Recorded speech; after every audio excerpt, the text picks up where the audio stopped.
Good evening, everyone, and welcome to the finale. Yes, that's right. The stage has been set, the curtain has been drawn, and it is time for the final act here in the TCAC Le Mans Retro Midgets Championship. After 10 rounds, we've come to the final round at the Osterreichring, the original Osterreichring from 1974. And tonight, unfortunately, I do not have Kiwi Chris with me. His life has gotten in the way again. But joining me is probably the best ring-in I could possibly find. Welcome, everyone, and welcome Stephen DeVries, Netherrealmian. Thank you for joining us, Steve. G'day, everybody. Thank you very much for having me, Flood. Likewise, this is me returning the favour for you for filling in for Hans Brunswick last week with the Supercars broadcast over at ASR. So much obliged and much happy to be returning the favour tonight. Yes, that was a good race that we did last week. Does it feel weird for you to be in the co-commentary seat as opposed to running the show? It's a little bit weird, but not entirely unfamiliar. I'm used to being, I guess, second on the ranking order when it comes to local state race commentary, being like a category commentator for Improved Production and Formula V here in Victoria, and the ever popular Darren Smith being the anchor man for the whole entire series. So not something that I'm accustomed to regularly, but do have enough experience being the second in the box. Oh, well, it's awesome to have you with us, and let's straight away talk about the championships, and we'll go in the reverse order to start with, because I think Class C is the one that we finished up with very excitingly at the last round at Mendig Flutplatz, and there's the confirmation, 1 point in it between Benjamin Rhodes and Cam Rutledge. It could not be tighter going into the last pair of races. It's tighter than a fisherman's backside, and the only thing that's tighter than that is because it's watertight between these two guys. Third place is pretty much, I could almost say it's pretty much sewn up. It is, because yeah. With a maximum of 28 points on offer, Murrell would have to take 2 victories and then pray for a penalty that comes for Coulston that won't eventually come because he's not here tonight. So Mike Coulston is thankfully safe in third place. And the real focus is on that battle at the front between Ben Rhodes, aka Rhodey, and Cam Rutledge. And I think Cam would probably would fancy himself tonight. He's had a little bit of a poor run as of late by his own standards in Supercars competition, but he's been plodding away quite nicely over the course of the season in the midgets, and he's got it says 4 wins here because we know that the last one was a double point situation, but he's got 4 wins in class on the season, so which is better than Rhodey's 1. Rhodey has podiumed a couple more times compared to Cam, though, so that's why it's as close as it is. Yeah, and Rhodey's also been at every round as well, so that's where that points gap has come from. But it is a very exciting prospect in Class C. We'll make sure to keep our eyes on that. In Class B, it is a little kinder for Termo over the top of Will Devenish. These two have been paired in an enthralling battle all season long that has sometimes featured Lewis Wedding and sometimes featured Leonard Grösel. But with 7 points into the last round of the season, Termo, here's the equation for Class B. If Termo finishes second for both races, he wins Class B. And that's not a foregone conclusion at the moment. Just looking at the practice times at the moment, Nether, it is very, very tight in Class B. Extremely tight. And Matt Cecil actually is faster than Termo at the moment in the practice standings to the tune of about 9/10 of a second there or thereabouts. So as much as Cecil can't make any inroads into Devenish and Termo tonight, he can pretty much sew up third place in the standings by basically just running around and getting some points. But he could potentially be a little bit of a disruptor tonight for Termo should Will Devenish actually manage to sneak a win or two and really close that margin down. Incidentally, Will Devenish is about 1/10 of a second quicker than Matt Cecil. So that's another one we're going to have to keep a very close eye on if the practice times are anything to go by. Absolutely. And as well, we've got an additional entry in Class B. Scott Murrell has jumped up from Class C Matra into Class B as well, running Brock Harvey's Ferrari 312P. So keep an eye out for a second blue Ferrari. So that further complicates things for the championship contenders. And finally, Class A. Now, this was the story of last week. We announced Cracker as the championship winner, but there has been a gentleman's agreement through the week wherein Cracker has given up his class winning points from last round to run at the same score as he did prior to the Mendig round. So it is once again a 7-point margin, and it is all on the line between these two. Once again, if Cracker finishes second in both races, he will take the title. But that is, you got to say, it's a commendable thing for Cracker to do, to allow Bulger the chance with his 2 missed rounds at the overall title. But boy, I wouldn't do that. Maybe I'm just selfish. I think he might be. I think to understand Cracker's logic behind here, he's a gentleman racer, and by virtue of the issues we had last week with the racing and only being cut down to the one event, and Steve Bulger actually missing that one as well, it's not the way that Cracker would have wanted that one to have been handled. So he preferred to settle it on the track, and at the moment, he's actually top of the pile.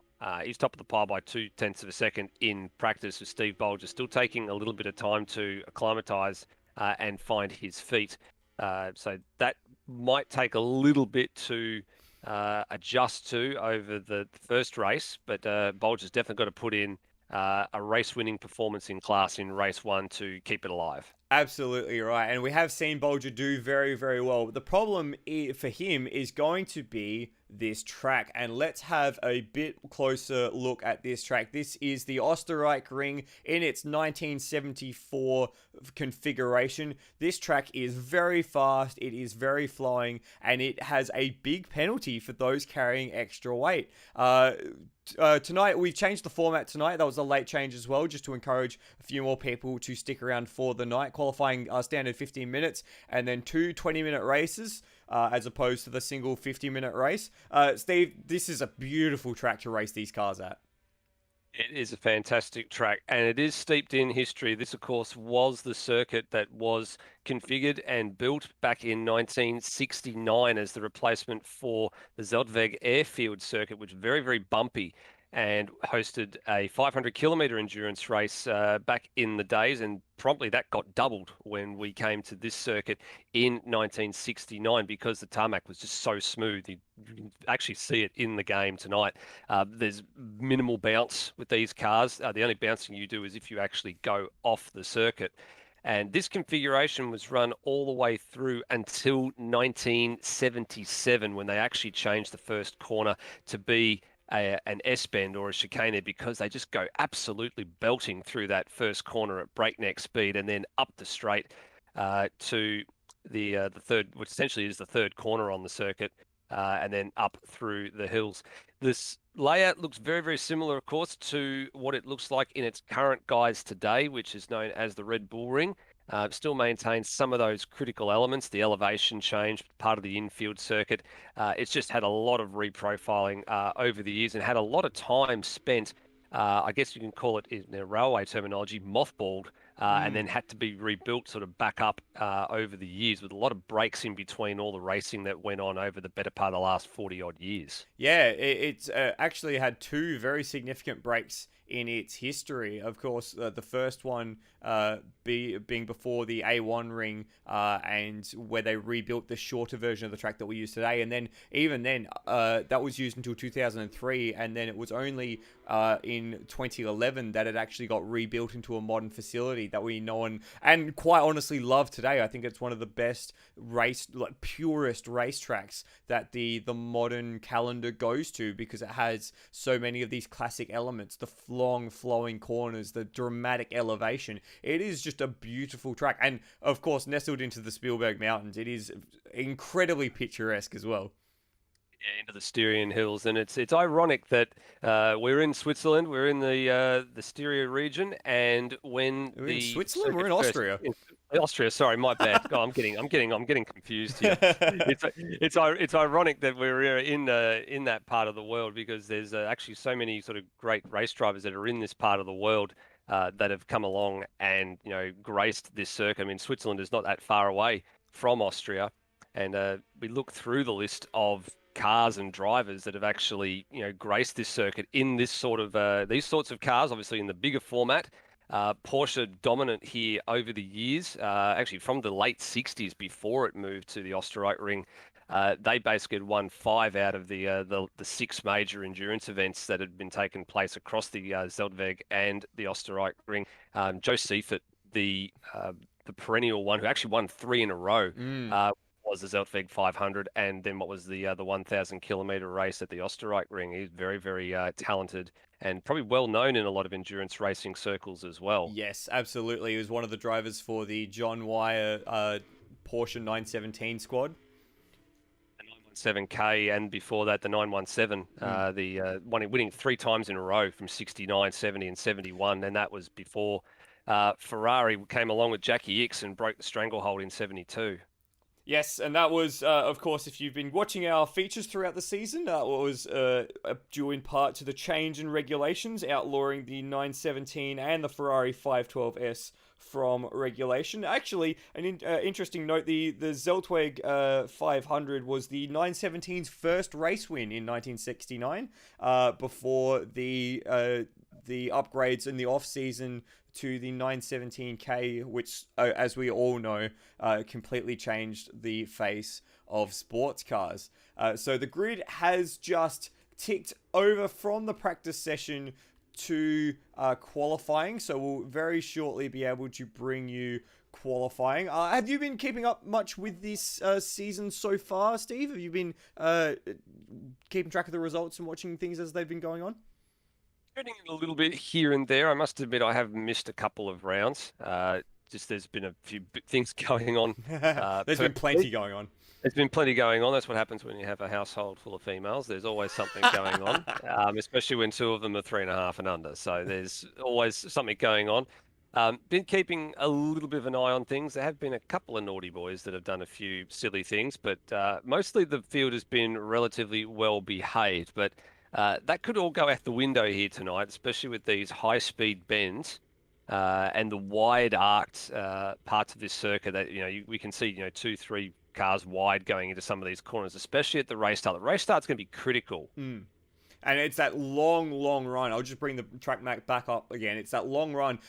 Turn 1 is effectively not a corner. You take that, even in the Class A cars, absolutely flat to the floor. So it is really just an extension of the main straight here, and that goes all the way up to the top of the hill at turn 3. So it is really quite a drag, and then that's where it all starts to compress. So we'll keep an eye on how that works coming into the race, and with 2 race starts tonight, that's going to be an even bigger issue. For me, I cut a few laps in practice. I found that the infield, that second left-hander in the infield, particularly difficult because it doesn't. It sneaks up on you. You don't expect it to be as tight as it is, especially with how flowing the rest of the lap is. So that one will be one to watch. Expect to see a lot of cars off there as well.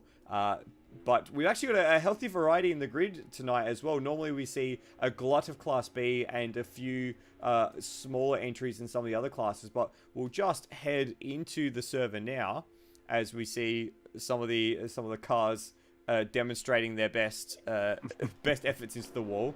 But we've actually got 3 Class C cars, including Manuel Centeno running his retro livery. So it's good to see him back with us and in the retro livery that he didn't get a chance to run. We've got a bunch of Class B, but we've also got 4 Class A runners as well. So quite a variety to the field as they start out on their qualifying lap. Or to get to the end. In the lane at the moment. Yeah, I was about to say there's a little bit of, what do we call this? A little bit of gamesmanship going on. I can see some nudging going on in pit lane. So there's a few guys just already starting to give a little bit of a hurry up to their counterparts. I can see Matt Cecil just sort of trying to mate with the rear of Termo there for a moment. And one of the other retro liveries that you missed there as well is the Steve Bulger livery as well. Yes, the Martini, car 87. Yes, the Martini 917 L. Where are we gone? Where has that gone? Very famous racing colours, that car. Absolutely, and there it is. You would have seen it if back at the Le Mans Bugatti round, and me promptly wetting myself over it. But it looks incredible on the smaller version of the car, and Steve's done a great job of putting that together. I'm already liking the fact that on the rear of that car, he's gone for the old famous James Bond line, the shaken, not stirred. It's brilliant. And Martini colors, they're just something classic about them. In fact, Porsche is being sponsored by Martini again in the SRO GT World Challenge Europe. Team GPX are running a Martini livery on their car, and they won the first round of the championship at Monza, the 3 hours of Monza in the GT3 machine. So it is impeccable to see the Porsche and Martini livery back again, and Steve's done a great job of bringing that to life on his machine here.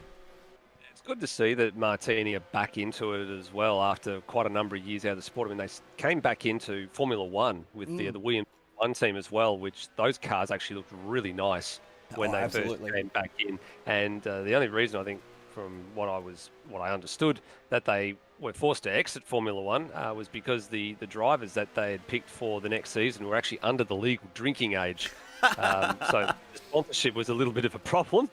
But no, they're good to see that and same with golf as well, those sort of famous colours starting to come back.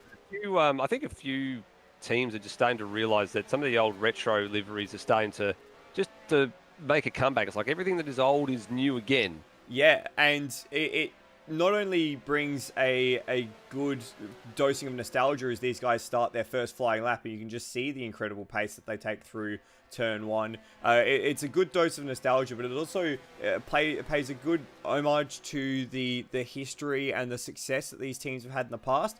Like Porsche in their Le Mans exploits have so many famous liveries and famous marks and famous sponsors, and particularly with their GTE squad, as Bulger sets a 26-1 to the first sector, which is effectively flat out.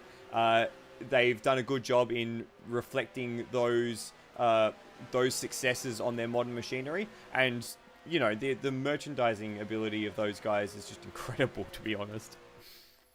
Like right now, I have a poster behind me of the Porsche 911 RSR with a fade together of each of the retro liveries that they've done. So, people eat that shit up. They absolutely do.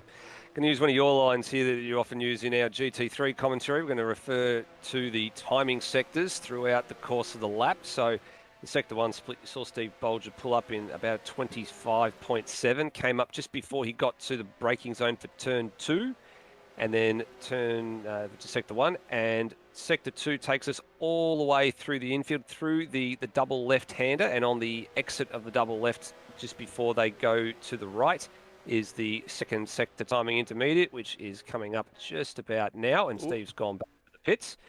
And just here where they've just come through. Yeah, correct. And the third and final sector is obviously the run through that right-hander, through the final sweeping right-hand bend and down to the start-finish line. So short sector 1, short sector 3, long sector 2. That's the name of the game tonight. And you can see that the sector 1 times the front-running Class A cars is going to be around a 25, 26 second sector time.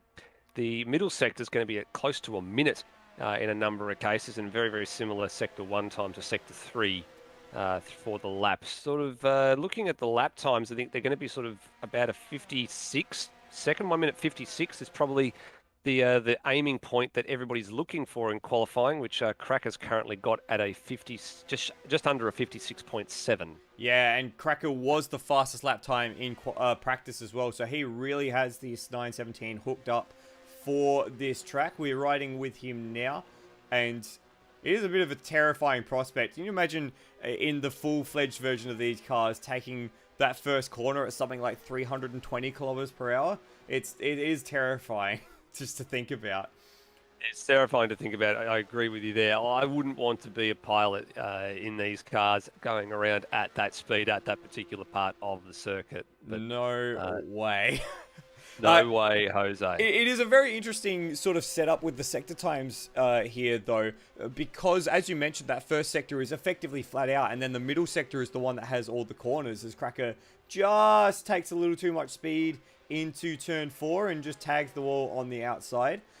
So you can really get a bit of a sense of who's getting a good run out of the last corner and really winding up that speed versus who has a bit more confidence in the middle sector and through the corners. As well, you might notice that there's quite a significant tarmac apron on the inside of a lot of these corners. For the most part, that is fair game. Actually, the dotted section counts almost as the track. So in my experience, I was only getting track cuts called on me when I had wheels on the inside of that as well. So that'll be something to keep track of as well during the night. A few drivers have already started testing those limits just to see where they can make some incremental gains. And if you take it a little bit too much, you will be penalised. But coming back to your comment about Sector 1 essentially being flat out, the problem is that all starts off the final corner. Yeah. So you've got to get your run through the final corner precisely right. So on a run where you're going for a quick lap time, you're actually better off hanging back a little bit, trying to take a wider arc and then sort of cut late, get on the power as early as you can and try and maximise your straightaway speed, because you'll get that extra tenth or two just by doing that all the way up to Sector 1. And if you're a bit lucky, you might get a draft to go along with it if you're close enough to the car in front. I was just trying to find someone in that final sector to sort of demonstrate for us, but everyone else is at the moment around the front half of the track. We did see, while you were describing that, Luke Joyner try exactly what you were describing with the very wide run through the final corner to build up a lot of speed, but he actually put it a little too wide and got two wheels, pardon me, onto the dirt, which dragged him into the wall. So not quite what he was after, so he's escaped out to the pits. At the moment, only a few drivers out on track. We've got eyes on Rody, who's sitting second in Class C and also in the wall at turn 4. And he's going to try and find the other wall as well, just for good measure. We've got 5 drivers yet to set a time. So Steve Bulger will be the next man that is on a timed lap to set a time, followed by Nathan Higginson. Will Devonish has only just started a flyer, and Lewis Wedding in the pits and Brian Walsh are the only two yet to actually really even attempt a lap. Bulger into the final corner now. This is probably the best example of what he's going to attempt to do. He's actually keeping it pretty tight, staying on the racing line and just letting the car naturally flow out to the left-hand side of the circuit. Just a beautiful line. He's on a fast lap. He's not trying to set himself up for another one. And he actually does not improve. He actually got a track. It's 57.9. There we go. It's been a weird thing. I noticed that in the supercars as well. At the moment, it seems like the track time, the lap time isn't holding when it's getting completed. So we kind of have to quickly look up to the timing tower to actually see what's happening. But yeah, he got his first final lap time of 57.9, which puts him a second ahead of Ujit Mishra, which is just behind him. And he's immediately going another 0.2 of a second quicker to the first sector mark as they sweep around the outside of what I think it's either Termo or Scott Morrill.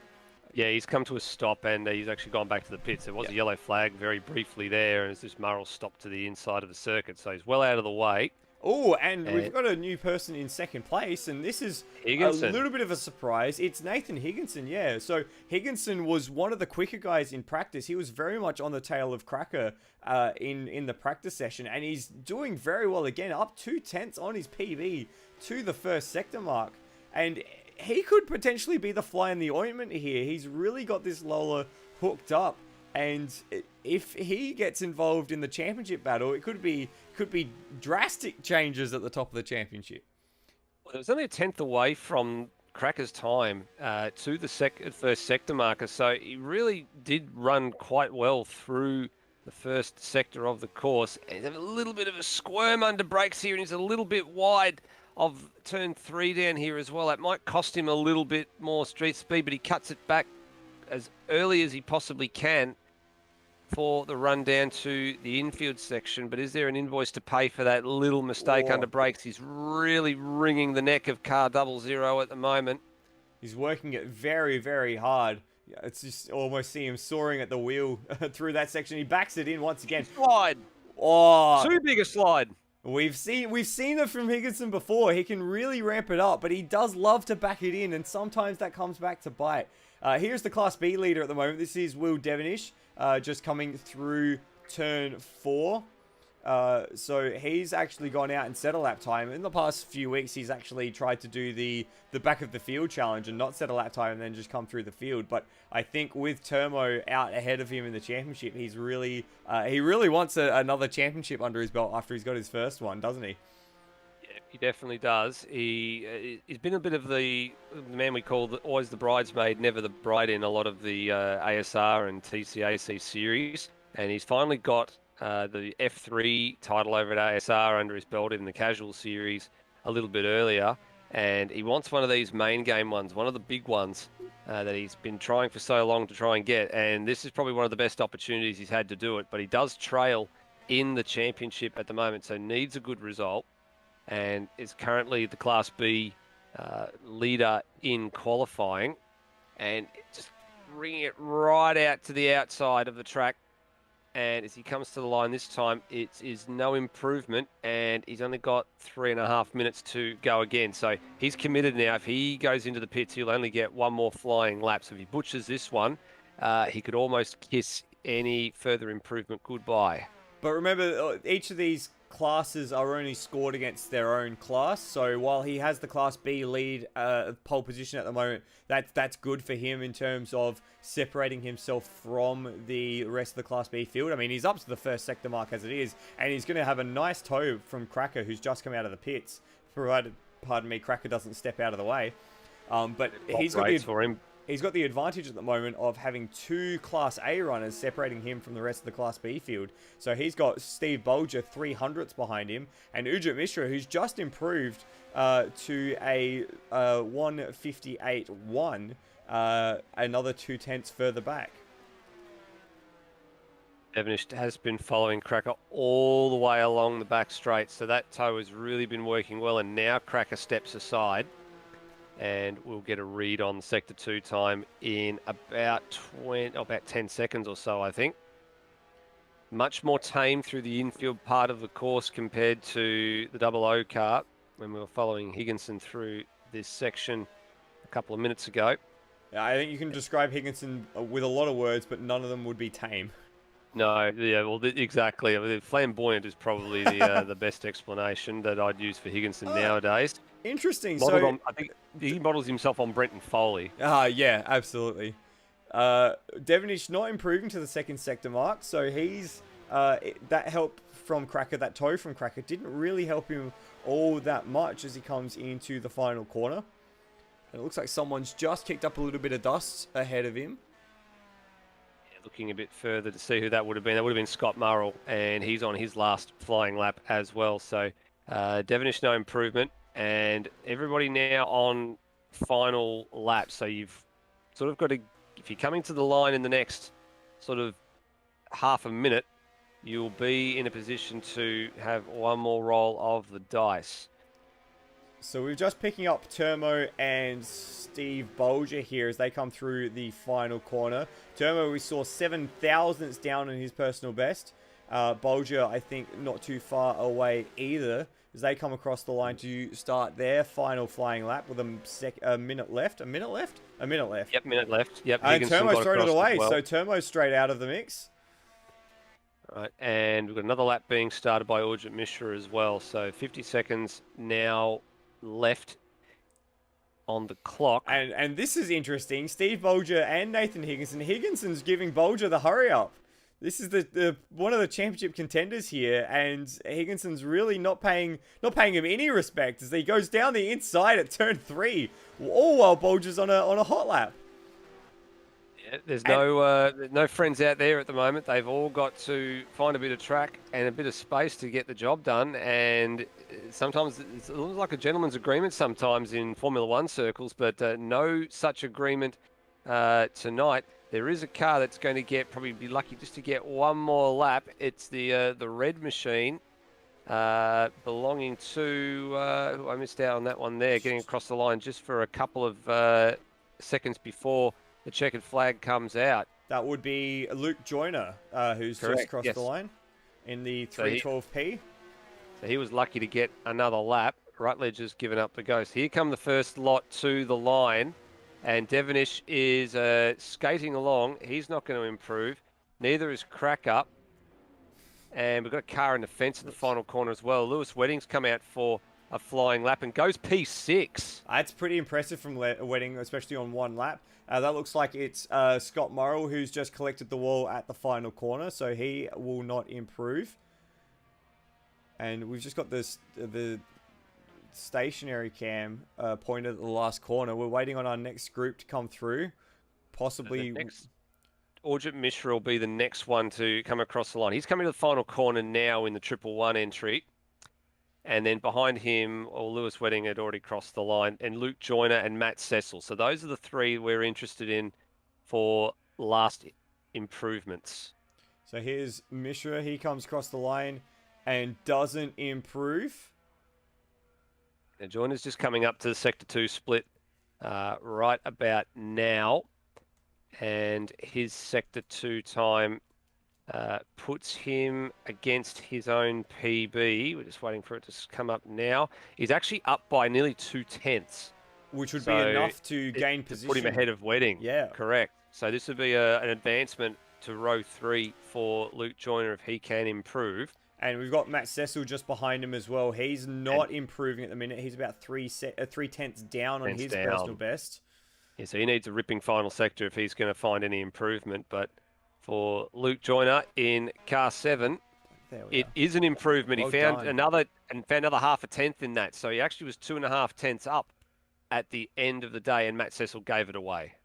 And that is the end of qualifying. So as it stands, it will be Cracker who takes pole position from Nathan Higginson, who put in a very exciting lap and a very exciting few laps in that session to take second place ahead of Will Devonish and then Steve Bulger and Ujit Mishra. That's your top 5. And the Class C pole position was taken by Cam Rutledge in the end. And he will start from 14th. So an interesting session there, Steve. What did you take from that? Who do you reckon is going to be the guys to beat throughout this second part, or this first race, first 2 races tonight?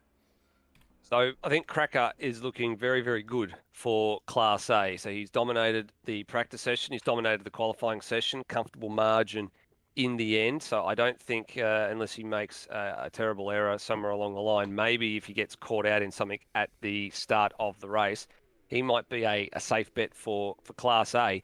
But Higginson did throw down an initial gauntlet to him, and he becomes really he can be a thorn in the side from Cracker, depending on what his long run pace is. We haven't really seen much from him. I think everyone's sort of been really focused in the latter part of practice on qualifying runs, and Higo did have a couple of incidents, let's just say, in practice. So I don't think his true pace is probably really shown through just yet. But as the fuel load burns off and the tyres start to wear a little bit, that'll be where he could become a thorn in the side for Cracker and a bit of a help for Steve Bulger if he does.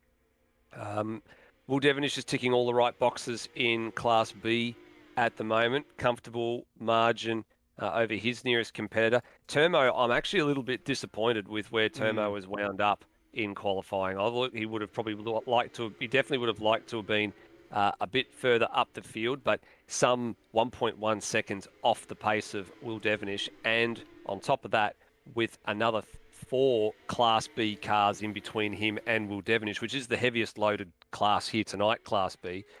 He's got a lot of work to do. Yeah, absolutely. That is going to be the big challenge for Termo, is coming through the Class B field in order to make inroads to prevent Will from running away, or to take the championship from Will. And it would be a shame for Termo to lose this championship right at the very end, because he has been enthralling in this fight all the way since the very beginning of the championship, thinking back to that Monza endurance round right at the very start of the season, where both Will and Termo were engaged in a slipstream battle to the line. It would be a terrible shame for Termo to fall away right at the very end. But we have seen Will fall apart at certain points of the season. I think Le Mans especially was one where Will just kind of fell apart. So, of course, no ill will to Will, but it's certainly something to keep in mind as well, something to keep in mind is the success ballast that will be added to these cars. So it has been 5 kilos, sorry, 10 kilos for an endurance round win, 5 kilos for a regular round win. And at the moment, Turmo is the heaviest success ballast, with Will Devonish sitting at 25 kilos and Turmo at 40 kilos. And at a track like this, with this much high speed to worry about, that's a significant challenge that Turmo has to overcome. Yeah, you were mentioning this a little bit earlier as well, that lugging that extra 40 kilos around is no mean feat. It's not like they just could ballast it properly in certain parts of the car. It's just basically lumped on the car. There's no ifs, buts, or maybes about it. It is what it is. And there are parts of this circuit that are uphill as well. So as you come through turn one, you actually, or on the approach to turn one even, you actually start to climb the hill. So immediately your acceleration is compromised and you're very heavily reliant on your momentum to get the job done. So if you are not carrying a lot of speed by the time you hit the base of that hill and start to climb, you have got an awful amount of weight that essentially it's dead weight. Absolutely. There's no ifs, buts, or maybes about it. It is, it's a huge pain in your backside to manage. Coming down the hill, it's also another kettle of fish as well, especially coming into the double left-hander, which is as you come slightly downgrade, the momentum of the car gathers pace and it just wants to start wandering off the side of the circuit. So it wants to start understeering and ploughing through the corner. So you then have to start bringing back your braking point a little bit earlier to compromise for that so you can meet the apex. That, of course, then means you're not carrying as much speed through the corner. And it hurts. It hurts a lot. Absolutely. And the 40 kilograms, that might not sound like much. It's probably a small child really, or a young teenager in terms of how much weight that actually is. But keep in mind that these cars are only 600 kilos total, so that 40 kilos is a big proportion of their mass. And we're just having a look at Rody cut some laps at the moment through some of the steady cams to just show the vast elevation change that you can see here. And especially that we're looking at the infield section now, but when you were mentioning that turn one section, you can definitely see how much of an uphill it is. And we'll just see if we can find that shot again as we go through the pits. No, it's not going to do that. It's not going to be nice to us. So it's certainly something that is an extra not contender, an extra thing to contend with as you complete a lap around this place. Probably the best camera angle, I think, here, Flood, that can probably demonstrate just how much elevation change there is if you're looking at the some of the cameras on the start-finish straight, you can just see like where they are positioned, like even halfway up the hill towards turn one. Even coming out of the pits is a challenge because you're coming out at at whatever pace you're coming out at, and it just kicks up. It's like the same elevation change you see at Circuit of the Americas. It just goes up at a really quick and vast rate. But the front straight is the real one that just shows you how bad it actually is very early on in the lap. And it, once you get round turn one, it's not too terrible. The grade starts to, even off a little bit. It still starts to rise or continues to rise, but it's not as severe, but it still is punishment. Oh, yeah, that absolutely. For these little engines in these cars, punishment is the right word. So we're about 4 minutes left in this warm-up. It will be still... Oh, you know what? I was doing all that fun stuff with the camera work, and we weren't even on the right screen for it. A classic... Oh, my word. Rookie mistake. I know. So what we'll do is we'll just have another look. So this is what you were talking about. This is the main straight here. So there is the pit complex, and boom, straight uphill into turn one. That's what you face on the main straight here. And then on the flip side, this is the top of turn... I guess it's turn 5. If this was a motorbike track, this would be turn 5, because you've got turn 1, which is right at the very top of the screen, what you can just see the road peeking out of. Then 2, as Nathan Higginson does his best effort to whatever that was. So This thing, it could be anything. yeah, so this is it's not really a straight between turn 1 and 3. There is definitely a left-hand curve in the middle there, as this is Ujit Mishra and Matt Cecil coming through turn 3. But even on the exit of turn 3, it rises up yet again. So it is just constantly rising for the first part, and then once you get over that crest, which Mishra is just about to peek over now, there you can see him, that's when it starts to come downhill. And then into this sort of bold corner here at turn 4. There we are. There we go. Now he starts to come into the right-hander before he starts to continue back down the hill into the infield section of the circuit. Some of those classic shots have sort of been replicated in modern day with Formula One.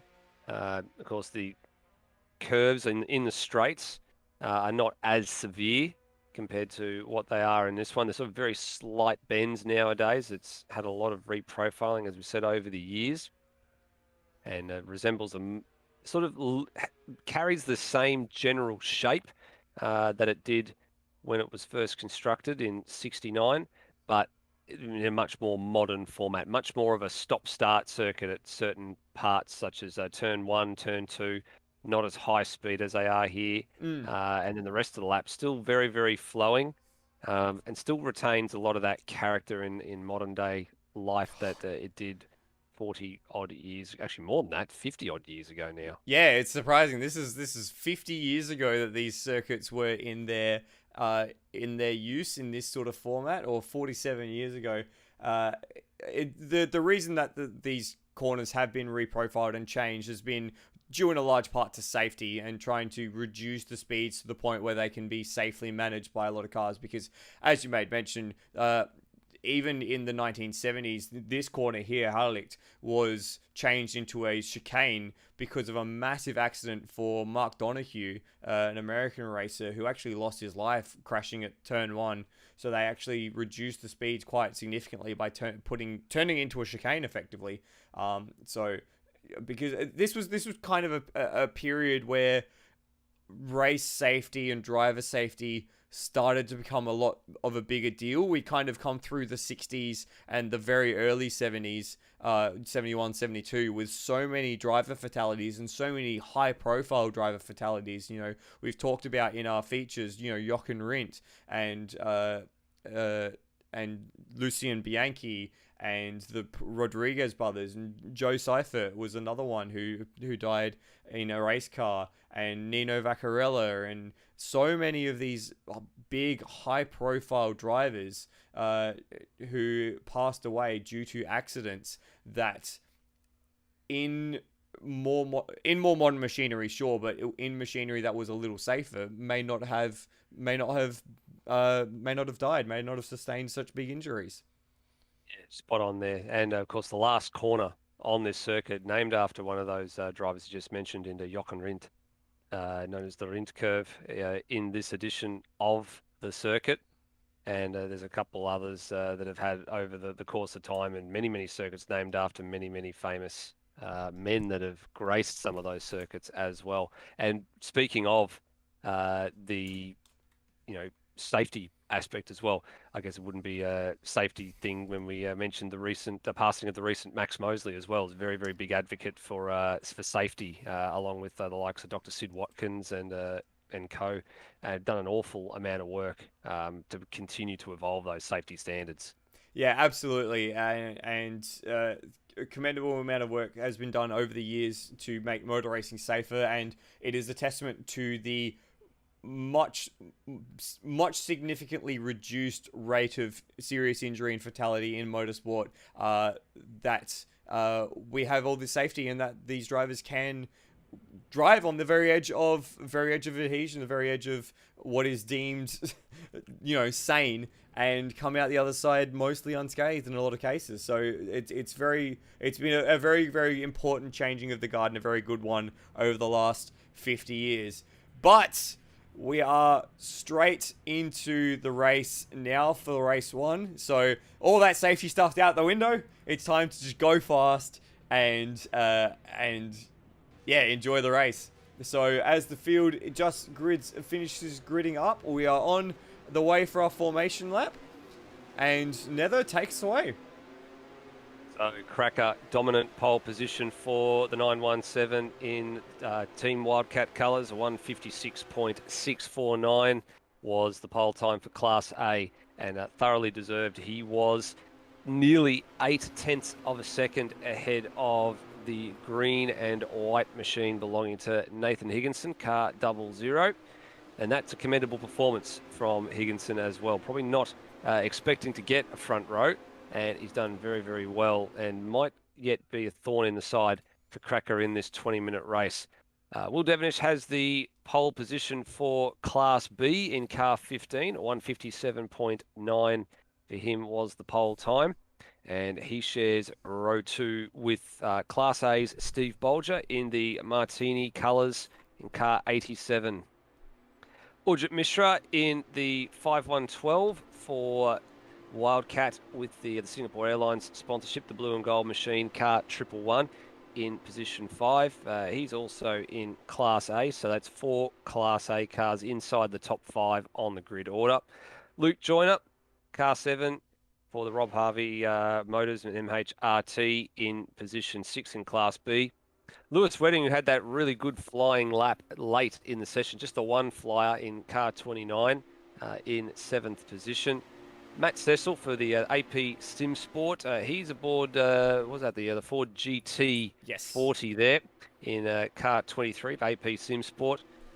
9th, Scott Murrell stepping up from Class C to Class B in the Brian Harvey panel repair car. That's the car that Brock Harvey would have run had he been in the series. And top 10 is rounded out by MHRT's Termo, and he's already a bit worried about what's going on championship-wise. He's got a lot of work to do in car 51. Balance of the field is rounded out by Cam Rutledge in the Class C number 015 for EMA Sud. Brody, the EMA Sud in car 010. Brian Walsh, who's doing some lawn mowing in his Class B Ford GT40. Manuel Centino in the Porsche 906 in position 14. And that, as they come around the final corner to grid up, is our 14-car field for tonight's opening race. So, unfortunately, neither of the Sim Sport Ford GT40s tonight. Lachlan Burke has made it into the voice chat, but unfortunately didn't quite get into the server for some reason. So we'll try and follow that up. And Dano just commenting Dane Liccardo, that he has a concussion, or he's pretty sure he has a concussion, hence why he isn't racing tonight. But that is all immaterial. It is 14 cars on the grid, and we are just about ready to go here for race 1. And we're away. It was a great start from Higginson. Have a look at the jump that he got as they stream down towards the turn 1 and towards the hill. He's jumped away quite nicely and will take the whole shot directly into the first corner. What a launch from Higginson. Timed it to perfection, and he is going to be that thorn in Cracker's side at least for the first couple of metres and the first couple of kilometres of this race. But it is a real drag. He went defensive very, very early. He's now got Cracker right alongside, and Cracker might have to do a bit of homework here, go the long way around, but Higginson lurches forward under brakes, and there's some contact already. And he's into the wall. He's just managed to spin it back around, and he's hit the wall again. And Cracker has slowed down as well. So I wonder if there's been a redress thought of there. So we'll grab a quick replay while we can. And it was very, very close on the entry. And there was a significant amount of contact, which sent Higginson into the wall. Championship changing implications very, very early in this race. That's precisely what the doctor ordered for Steve Bulger, not the way that things would have been planning to go for Cracker. And Higginson, I think, has probably got a fair bit of damage to deal with there. He is struggling to regain speed. It looks a little bit more planted through turn 3, and Cracker is behind him and has given that spot up. So now Cracker has really got to show the pace of that number 64 machine and really start to march back to the head of this field where Steve Bulger, championship rival, has got the lead. And Bulger's being helped out a little bit by Ujit Mishra just behind, who's really putting the hammer down onto Will Devonish, preventing Devonish from having a proper go at the Class A runner. So this has worked out very nicely for Bulger. Remember, the situation was at the start of the show that Bulger needed to win both races and have Cracker not finish in second in order for him to take the title. And with this first lap incident, that has put Cracker a fair way away from second place. So Bulger is sitting in the box seat at the minute, but he does have to contend with Ujit Mishra. He might be getting Ooh, and I think Devonish has gone wide there. There's I'm back. A couple of issues for play. You're back. You're back. Yes. There we go. I was about to say looks like there might have been a few little audio issues kicking in there. I think there was a full graphics card issue there because my group of screens all went black, but we're back now, and Devonish has dropped behind Lewis Wedding. So, Nether, you were just saying that there might have been a run wide moment? Yeah, there was a bit of a poor moment for Will Devonish coming through turn one. He got very, very wide and he got mugged. He got mugged by Mishra, Wedding, and by Murrell. So he's had a bit of a scruffy opening to this second lap, and finds himself now right in the thick of it. Instead of being at the head of this little queue, he's now toward the back of it, and Wedding putting on a really good performance at the moment, just driving in all the right spots. But the top five all still within sighting distance of each other. And Murrell with a lunge down the inside Devonish as well. This is actually starting to help out Turmo a little bit as Devonish starts to get shuffled a bit further back towards him. That starts to close up the championship a little bit, and a little bit of return serve as well as Devonish goes through at the second left-hander. That was a little unlucky for Murrell there. He just went in just a tad too deep, and it sprayed him out wide. Devonish is really having to fight this group at the moment, and he doesn't really want to be fighting. He wants to be getting himself away. But these two here, Lewis Wedding and Scott Murrell, are going to be the fly in the ointment for him. Both of them not normally in Class B. So this is another extra challenge that he's had to deal with on his way to try and take the Class B championship. Big slipstream for Murrell down the front straight as well. He drew right under the rear wing of Devonish's car very, very quickly. And now following in the dirty air through turn one, you can see the car just started to understeer a little bit as he got to the turn-in point, and might be looking to go down the inside here and set up a move at turn three. And no, not just yet. The problem is with these long, open, flowing corners that it makes it really hard to actually set up a move in a traditional sense. You kind of have to just overwhelm your opponent with just better momentum. So it becomes really, really difficult to actually set up a move properly in like a block pass or a spontaneous lunge, except for maybe the infield sections. We're looking at Lewis Wedding all over the back of Ujit Mishra as they head into turn four. Mishra steps a little wide there, and it was a big enough window for Lewis to stride on through. So that's Lewis Wedding now into second place in the Solar Productions 908. A little bit of a timing glitch going on here at the minute too. We'll just wait for them to settle when they get back to the sector marker here, because Ujit Mishra's gone to the bottom of the timing tree, and he's definitely running third in the running order, and we'll expect that'll correct itself as the race wears on. It was actually a bit of a brake lock-up moment for Mishra going into turn four, and that just sort of sent him wide, and he was struggling to get back to the racing line. Wedding was through in a heartbeat. So here's the group coming through now. That's Scott Murrell at the tail of the group, and then there's Joyner, Cecil, and Turmo. And then there's Cracker just heading into the final corner now. So quite a long way for Cracker still to get before he's on the tail of this man, Steve Bulger, who enjoys a 1.5 second lead out in front. And it's a drag race down the main straight between Mishra and Lewis Wedding once again. Keep an eye on Cracker. He's actually marched through the field quite nicely. He is was the quickest man on the circuit last time around. He's the only man in the 1 minute 57s at 57.9. It's only a tenth off the current best lap of the race of Lewis Wedding at a 57.8. So he is making some ground, on everybody ahead, but time is the big factor. 20 minutes and lap times around the 2-minute mark. You can do the math there at home, folks. You're probably going to get about 11 or 12 laps in for this race, so he hasn't got a lot of wiggle room to work with. I think 11 laps will be bang on the money, Nether, as the group ahead comes down in towards turn 4.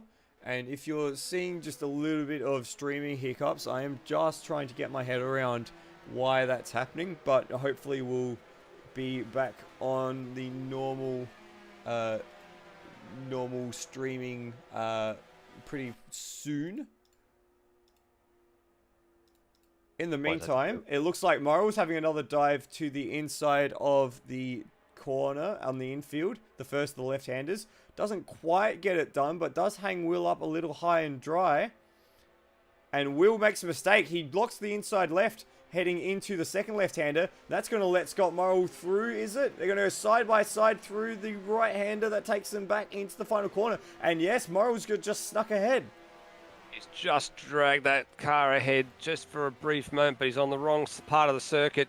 He's got to leave a bit of space for Will here down the inside. They've got the apron to play with, but Murrell's getting very close to the marbles on the outside here. Will's just drifting up a little bit towards car 29, but does a really good job to stay off him there as they drag race to the line. And round, I don't know, what round are we up to now? Is it round 3 or round 4? I'm not quite sure. It's lap 5. That's all I do know.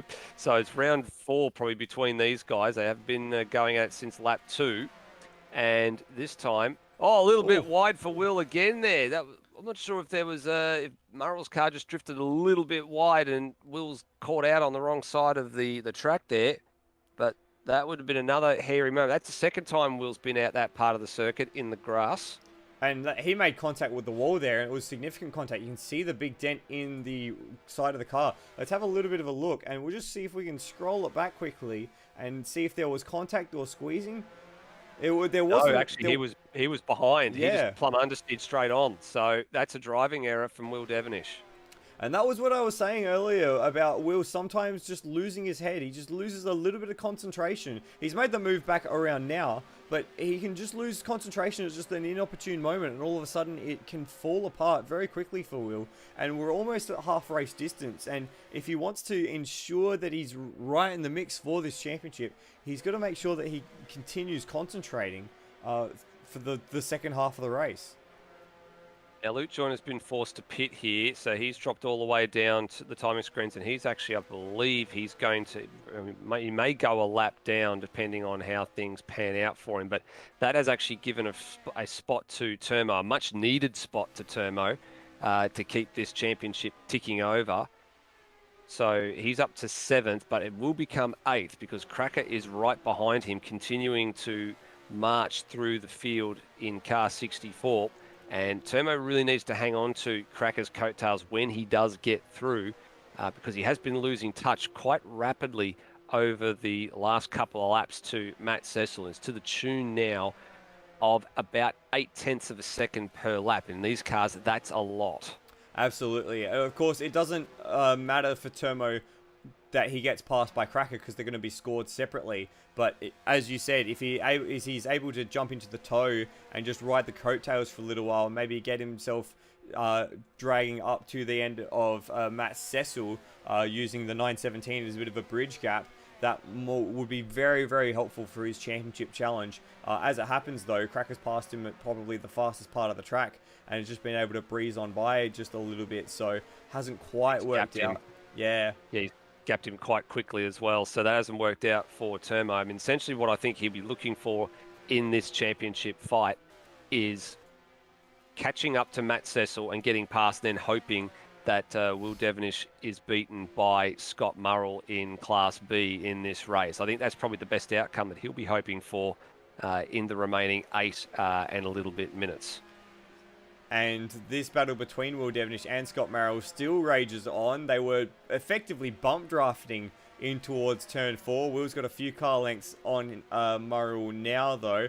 But for Murrell, you would be a very unpopular person if... Oh, as Will runs right... He's gone wide, and he's got his foot still in it. So he's very lucky to come back on. And very cheekily tries to get back up the inside at the second left-hander. That's a liberal use of track limits, we'll say there, Will. But again, just another little concentration error allows that position to change over. Actually, what we're going to do is we're going to leave this here very briefly, because have a look at the battle for the overall lead. It is only less than a second at the moment between the Wildcat machine of Ujit Mishra and the Steve Bulger 917. As Morrill in the background, you can see just almost on the grass as they come up the hill into turn 1. There's plenty going on at the moment.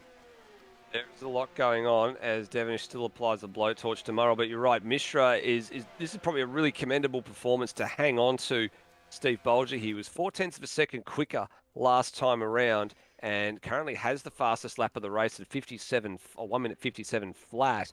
Bulger was almost spot on his best lap last time around. He was about 0.005 of a second slower than his PB.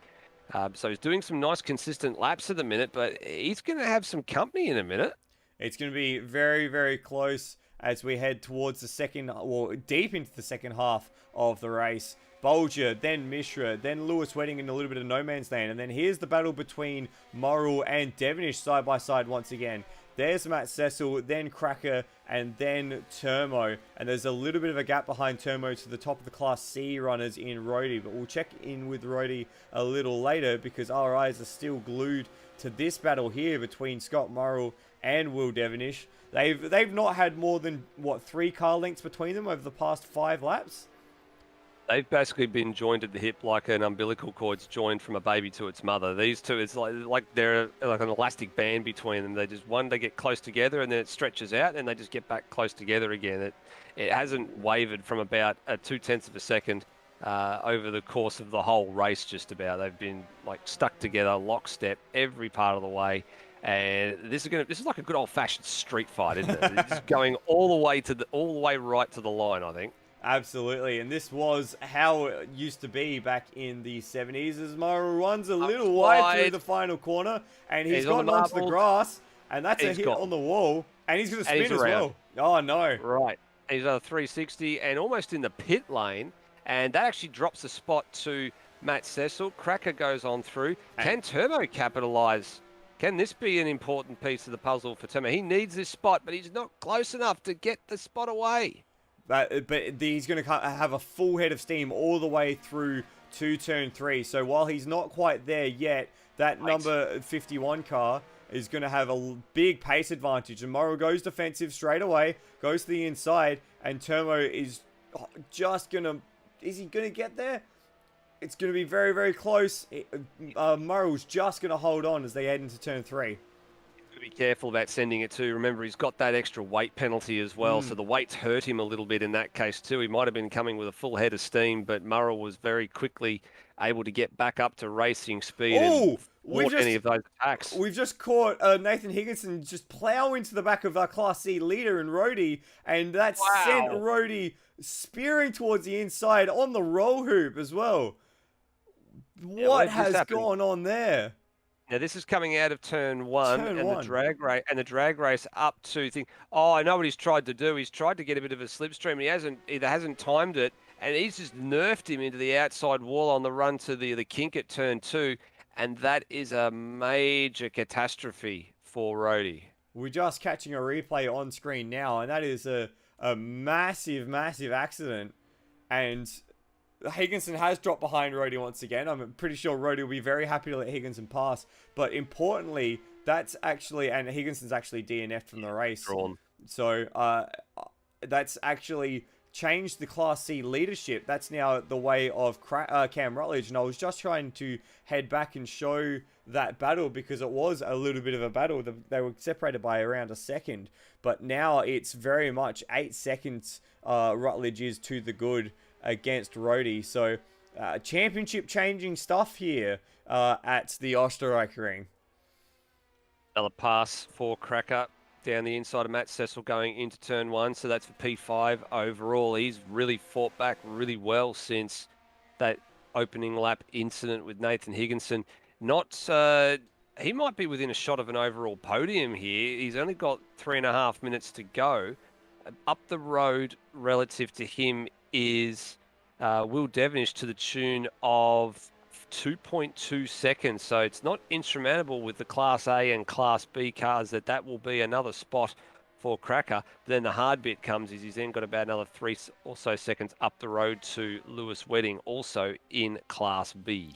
But the thing is now that these passes, besides the overall positions, don't really mean anything in terms of who Cracker is directly competing against. If he wants to gain any more points from this event, which remember this was he's got to get past Mishra. Remember this was from a lap 1 incident at turn 3 where he put Higginson into the wall and had to redress. So this is what the recovery drive has been, and he's actually been faster than Bulger and Mishra over the course of the race. It's just the problem is the race hasn't been long enough for him to reel that big gap in.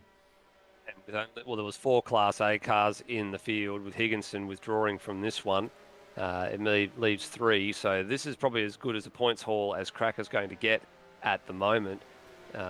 And he'll have to set himself up and just sort of do the math in his head and work out where he sits in the pecking order for race 2 tonight. And, of course, qualifying he'll have to sort out as well. It would be a progressive grid for race 2. Yes. So it is actually, now that I say that, it is important that he gets as far up as he can to make sure that he has as little of a gap to the head of the field as he can get heading into that second race. We are on potentially the penultimate lap. No, we'll have another 2 laps. 12 laps the distance. Yeah, because Bulger is already towards the Sector 1 mark, just as we hit 1 minute and 40 seconds remaining. So they're going to cross the line with about 2 seconds left on the clock. So it will be a 12-lap race. But it has been controlled by this Martini inverted air 917L of Steve Bulger since that turn 3 incident.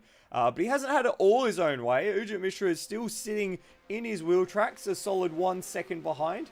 And that's still close enough to be a nuisance. And Cracker honing in on the back of Will Devenish for 4th overall on the road. Importantly for Termo, he has actually managed to clear Scott Murrell. So Murrell had a very poor start to the current lap. I think it had a very poor finish to the last lap as well at 2:02. So Termo's managed to slip by. So that's for what is currently 4th place overall in Class B, with Devenish, his nearest championship rival, being 2nd overall. Lewis Wedding, the man who currently is top spot in class. So the points deficit has been somewhat reduced a little bit. He'd love another position, Termo, or he'd love a mistake from Devenish, but as the clock winds down, it is probably a very, very simple equation for the next race. Now, coming to the line, Bulger's going to get across the line with about 12 seconds left on the clock. So we will get, actually it's close to 11 seconds, so we will get 2 more laps. So it's going to be 12 laps by about 10 to 12 seconds. And the fact that he couldn't lay off the throttle because Ujit Mishra was right there. Remember, we saw this happen in a fuel-limited GT3 race last year at Monza, where he tried to milk the clock for all it's worth, and I think he's learned his lesson. He can't milk the clock for all it's worth anymore, especially when you're under pressure. Yeah, absolutely. And that's the thing about endurance racing specifically, is that sometimes you can't take the optimal strategy because of the cars around you. And I've seen it happen time and time again at the Spa 24 hours, the Nürburgring 24 hours. You are trying to save that last lap and try and make sure that you don't have to do it. But there's a car that's just a little too close that's just preventing you from taking that optimal strategy. And it's resulted in some thrilling last lap battles and passes. And you should definitely watch more endurance racing if you haven't watch endurance racing. So it is one of those intriguing little tidbits about the time certain finish. But Bulger's done a good job here. He's not run away with it. He's not had to run away with it, but he's certainly not been under the blowtorch of Mishra. It's been a comfortable, 3/4 of a second to a second gap for most of the race. And I gotta say, actually, Mishra has done a great job of just keeping Bulger honest and preventing Bulger from just walking it, so to speak. But he hasn't really applied the blowtorch too hard just yet. Although with the gap now under almost half a second now, it is just a little tighter for comfort than Bulger might have wanted. Yeah, you've got to make like a postman in this next tour of the circuit. He's got to lick it, stamp it, and send it. He's got to get in there, and he's had a really good run through the final corner, actually. He's now right under, or was very tempting, right under the rear wing of Steve Bulger, and he knows it. He knows he's got to run here, and he needs to try and milk it, and needs to maximise it for all it's worth. Thinks about a move at turn one. Whoa. Has he got the draft? He's alongside. This will be a very close run. Think Bulger leaves him the space, and Mishra goes through. Incredible stuff. I wonder if Bulger's just encountered a bit of fuel problems because of the extra lap. But Mishra now takes the lead on the last lap of the race. They draft their way up the hill towards turn 3. And it is a Ferrari leading the Porsche in the final throes of the Osterreichring. And remember, this also gives Cracker a bit of a free kick in the championship battle as well. All of a sudden, the points gap isn't going to be quite as dire as it was. And Bulger's got nothing left. He's dropped well off the back. Yeah, this is very important for Cracker too. Not only that, Cracker has actually caught up to Lewis Wedding for 3rd overall on the road as well. So that's a battle we've got to keep an eye out for. Can Lewis Wedding, who's currently the Class B leader in this race, hold off Cracker for a podium finish overall? It's going to be a really tough challenge. I don't like the odds, Flood, but anything's possible. And here is that battle on screen now as they come through turn 4. We'll catch up with them as they come to the exit. Wedding is just very squirrely out of the exit there. And as they come to the infield, he goes defensive. But is he going to be able to hold on? Cracker goes deep under brakes and runs it quite wide. In the marbles, a little bit loose. And eventually he has to concede. So that might be enough for Lewis. But he's got a couple of long straights to go here. And we're going to probably go back to the front of this field, I think, and pick up what is a deserved race winner. I think he's played this one absolutely perfectly. As we've got a very late stop-and-go penalty for Brian Walsh. That'll wonder what that's for. But it's all immaterial now. It is going to be Uja Mishra to take his first race win in TCAC Le Mans Retro Minis ahead of Steve Bulger. And this dash to the line between Lewis Wedding and Cracker. Is it going to be the Porsche? Is it going to be the Porsche? It's so close at the line. I think it was Lewis. It's Wedding by a nose. It's Wedding by about 0.03 of a second. There's not a lot in that at all. So he does hang on for 3rd overall on the podium. But with Ujit Mishra taking the win, very, very important on the championship standings for Cracker. And the other part of the equation we now need to look at is what has this all done for the other two classes, because this championship has now been turned on its head for almost all the classes as a result of what happened in that race. Yeah, absolutely. To round off those other cars we saw coming through to the line, Will Devenish came home 5th, Matt Cecil 6th. Termo did just edge out Scott Murrell. They were separated by 0.3. Termo 7th and Scott Murrell in 8th. We are waiting for the Class C runners. So we'll see if we can find our... Here we are, Cam Rutledge just coming through the final corner now. After the incident for Rody, he was given a basically free rein at the head of Class C. He'll come home in 9th overall. There is Rody in the very beaten up Matra. He comes across the line in 10th, but that is 2nd in Class C. So that championship has changed at the last moment as well. We should be seeing Luke Joyner next. He's just coming through the final sector now. He took a pit stop earlier on the race, and we're still not quite sure why, as he has a brief rendezvous with the wall through the final corner. And then it will be Manuel Centino in his retro liveried 906. And Brian Walsh with the stop and go penalty to round out the field. So everybody just about home in this one. And yeah, Brian Walsh actually serving his penalty on the last bit there, but he's already across the line. So that came on the final tour. So normally the stop-go penalty means you've gone and sped in pit lane or done something weird, because the track cuts usually throws up a drive-through. Yeah. So maybe something a little bit different going on there for Brian Walsh. We won't quite know the answer To be fair, that one. Brian Walsh is probably the expert on getting penalties. So I'm sure that he knows exactly what's going on, or he can figure it out.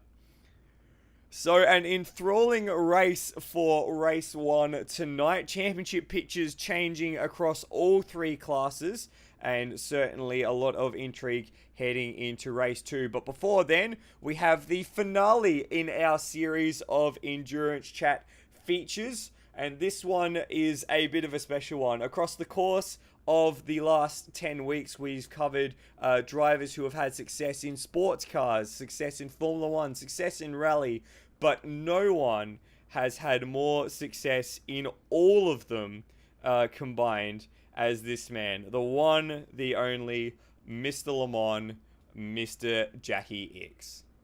Jacques Bernard Ickx, the original Mr. Le Mans, who was so much more. Jackie Ickx was born January 1st, 1945 in Brussels, and from the very beginning, he was brought up around racetracks. Jacques was a motorsport journalist and motocross competitor. Jacques introduced the sport of motocross to Belgium, all the while winning the prestigious Liège-Rome-Liège Rally and starting Le Moniteur Automobile, a magazine that still runs to this very day. Jacques would take Jackie to the races he would cover, but it wasn't until Jackie received a 50cc Zundap motorbike that Jackie's interest in racing would take off.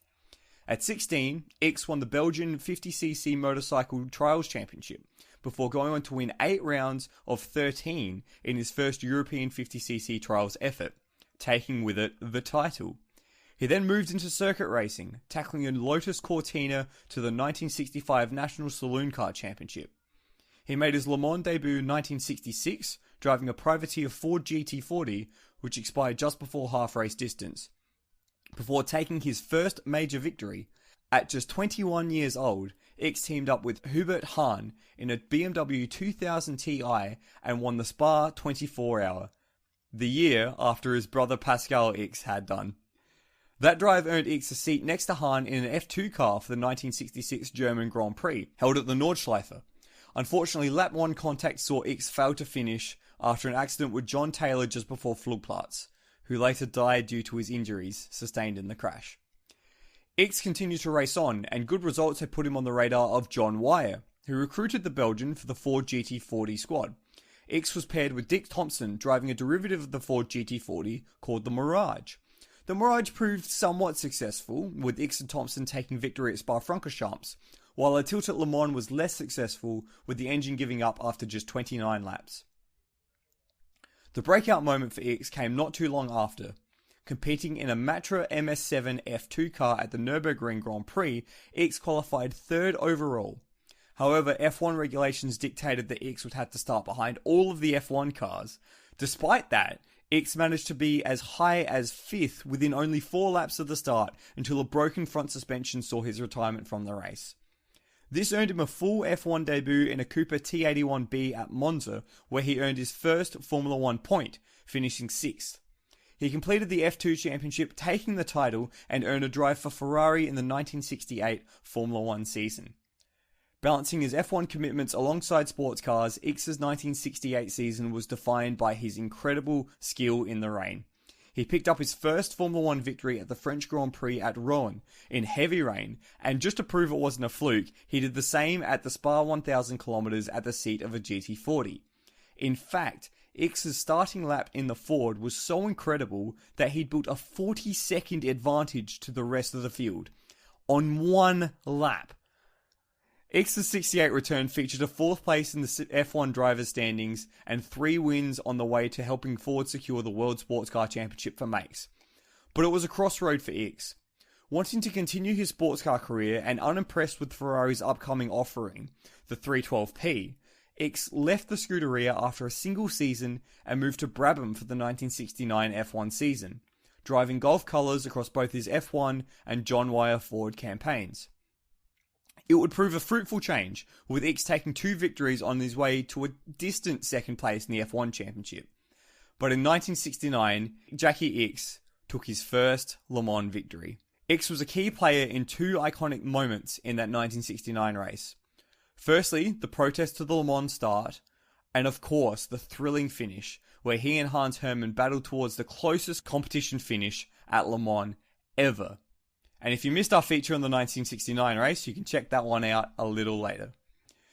The change in landscape for both sports cars and Formula 1 saw Ickx return to Ferrari for the 1970 season, driving the 512S in endurance competition and the confusingly named 312B in Formula 1.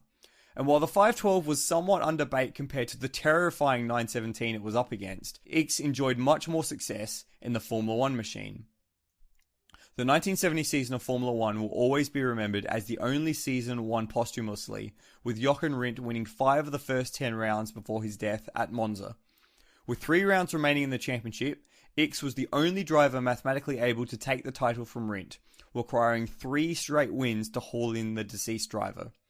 A win in Canada set the tone, but a flat tyre at Watkins Glen relegated Ickx to 4th, and despite a win in the final round in Mexico, Ickx would settle for 2nd place in the championship. Ickx continued with the Scuderia for another 3 seasons, taking a World Sports Car Championship at the seat of the 312P, but never quite reaching the same level in Formula 1. He moved over to the John Player Lotus squad for Formula 1 in 1974, which became his sole focus, just before another run at Le Mans with Golf in 1975. The 1975 Le Mans was an opportunity seized by John Wyer and Golf Racing. Due to the ongoing oil crisis, the ACO imparted massive fuel usage, refueling and capacity restrictions, aiming to cut the fuel usage by a quarter. Wyer engineered a special version of the Mirage using a 9-year-old Cosworth F1 engine to create the GR8.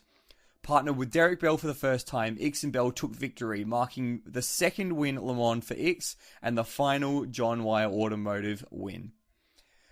Ickx was then invited to the Porsche factory team for 1976, taking victory at Le Mans again with Gijs van Lennep.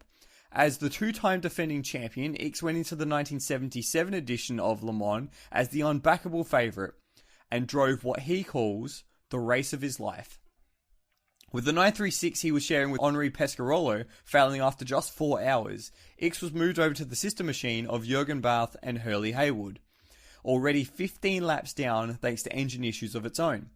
The 3 of them sighed through the field, making their way back to 5th by midnight, but it was Ickx's night stints in the rain and fog, driving essentially qualifying pace through the hours of darkness, that saw the car peak into the morning sunshine in the lead of the race. Ickx's heroics through the night had built a healthy lead that the engine did its best to nullify. With just over an hour left, one of the cylinders failed completely. Barth managed to get the car into the pits, where the mechanics disconnected the injection and ignition of the affected cylinder, and the car completed the last 10 minutes of the race on 5 cylinders to take an incredible victory. In an interview with DailySportsCar.com, Ickx had this to say about that drive. "I was not exhausted at the end, I was broken. Such an effort for such a long time, because I did 3 stints in a row, 1 stop, 3 stints again. We had no rev counter for the whole race, so all the changes were done by ear. In reality, I was happy that Barth finished the race for me. I was destroyed." Around this time, Ickx received a phone call from one Alan Moffat, a Canadian touring car driver racing in Australia. The ATC season's marquee event, the Bathurst 1000, was on the horizon, and Moffat wanted Ickx to drive the XC Falcon for the Ford dealer team. So Ickx came down to Australia and, after getting a tour of the track, hopped behind the wheel of an XC Falcon in practice. He came back to the pits 1 lap later and said to Moffat, "Alan, the car doesn't stop." Come race day, the pair had a solid lead over the team car in 2nd place, but Ickx's liberal use of the brake pedal saw Moffat run the final stint with effectively no brakes. With Colin Bond in the sister car catching up, the decision was made by the team for the cars to form up, creating quite possibly one of the most iconic images in Bathurst history. All because Ickx couldn't manage the damn brakes. In 1979, Ickx won the reborn Can-Am Championship, taking 5 of the 10 races, before his final 2 victories at Le Mans came alongside Derek Bell in 1981 and 82. In 81, the 936 they used had literally been taken out of a museum before being on the racetrack. Ickx also found an interest in the Paris-Dakar Rally, competing from the 1981 edition. Over 10 years, Ickx won 29 stages and took overall victory in 1983 at the seat of a Mercedes 280 GE.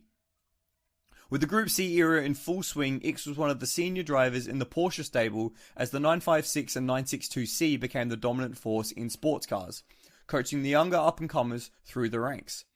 One of these young drivers was the Nürburgring Nordschleife lap record holder Stefan Belloff, who was on course to become one of the world's standout drivers.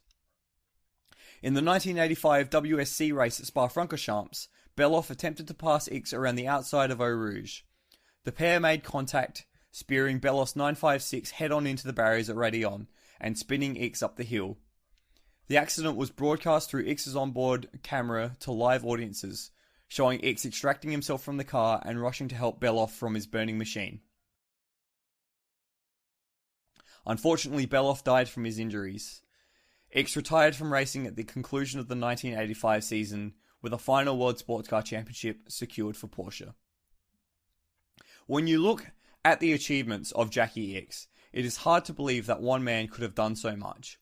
With 6 Le Mans victories, 8 Formula 1 victories, winning the Spa 24-hour and Bathurst 1000 in touring car machinery, and a Paris-Dakar rally, any one of these achievements could be counted as a successful career, and Ickx has them all.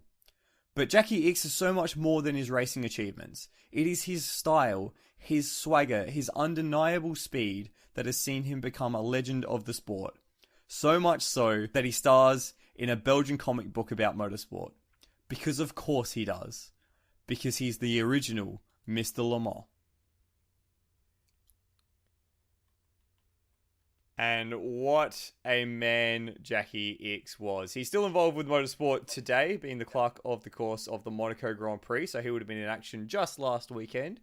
But he truly has one of the broadest and most successful legacies in sports cars. Steve, is there a better driver than Jackie Ickx? With the quality of the driving that he put together and the amount of different series that he competed in, I would probably say it's hard to beat. He's touched everything from Formula 2, Formula 1, World Sports Car Championship, Le Mans.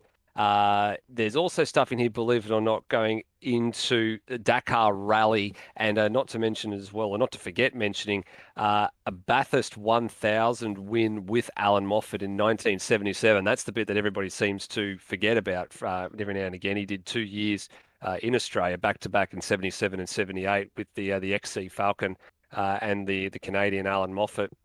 The one bit I think that probably was missing from his resume at the end of the day was that Formula One World Championship driver's title. He came second twice in 1969 with Brabham and 1970 with Ferrari. So that was the best that he managed to achieve in what I guess is deemed to be the top pinnacle of motorsport in Formula One. But then you look at his Le Mans results and you can just see like how many of them, I'm just counting them up now, there's six of them. And 3 seconds to go along with it. So in endurance racing, the man was a machine. Absolutely right. It's an incredible. It was incredible for me putting that together just to see how intertwined Ickx's career has been with the general landscape of motorsports, and he interacted with so many of the other major features that I'd put together throughout the season. So Ickx really was that common thread that pulled everything together. Just before we jump into the final race of the season, we would like a score update, and we have Mr. Steve DeVries, Netherelmian, who has all the numbers in his pocket. So, Steve, what is the final, the penultimate point standings for today's final race? Right, we'll start at the top. We'll start with Class A. So with how the lay of the land finished in that last race, with Urjit Mishra taking a much-deserved victory ahead of Bulger and Cracker, it means the margin at the front has shrunk to 4 points. So Cracker still leads 190 points to Steve Bulger's 186, but Bulger needs to win the next one, and he needs Cracker to finish third for that title to change hands, or the lead of that championship to change hands.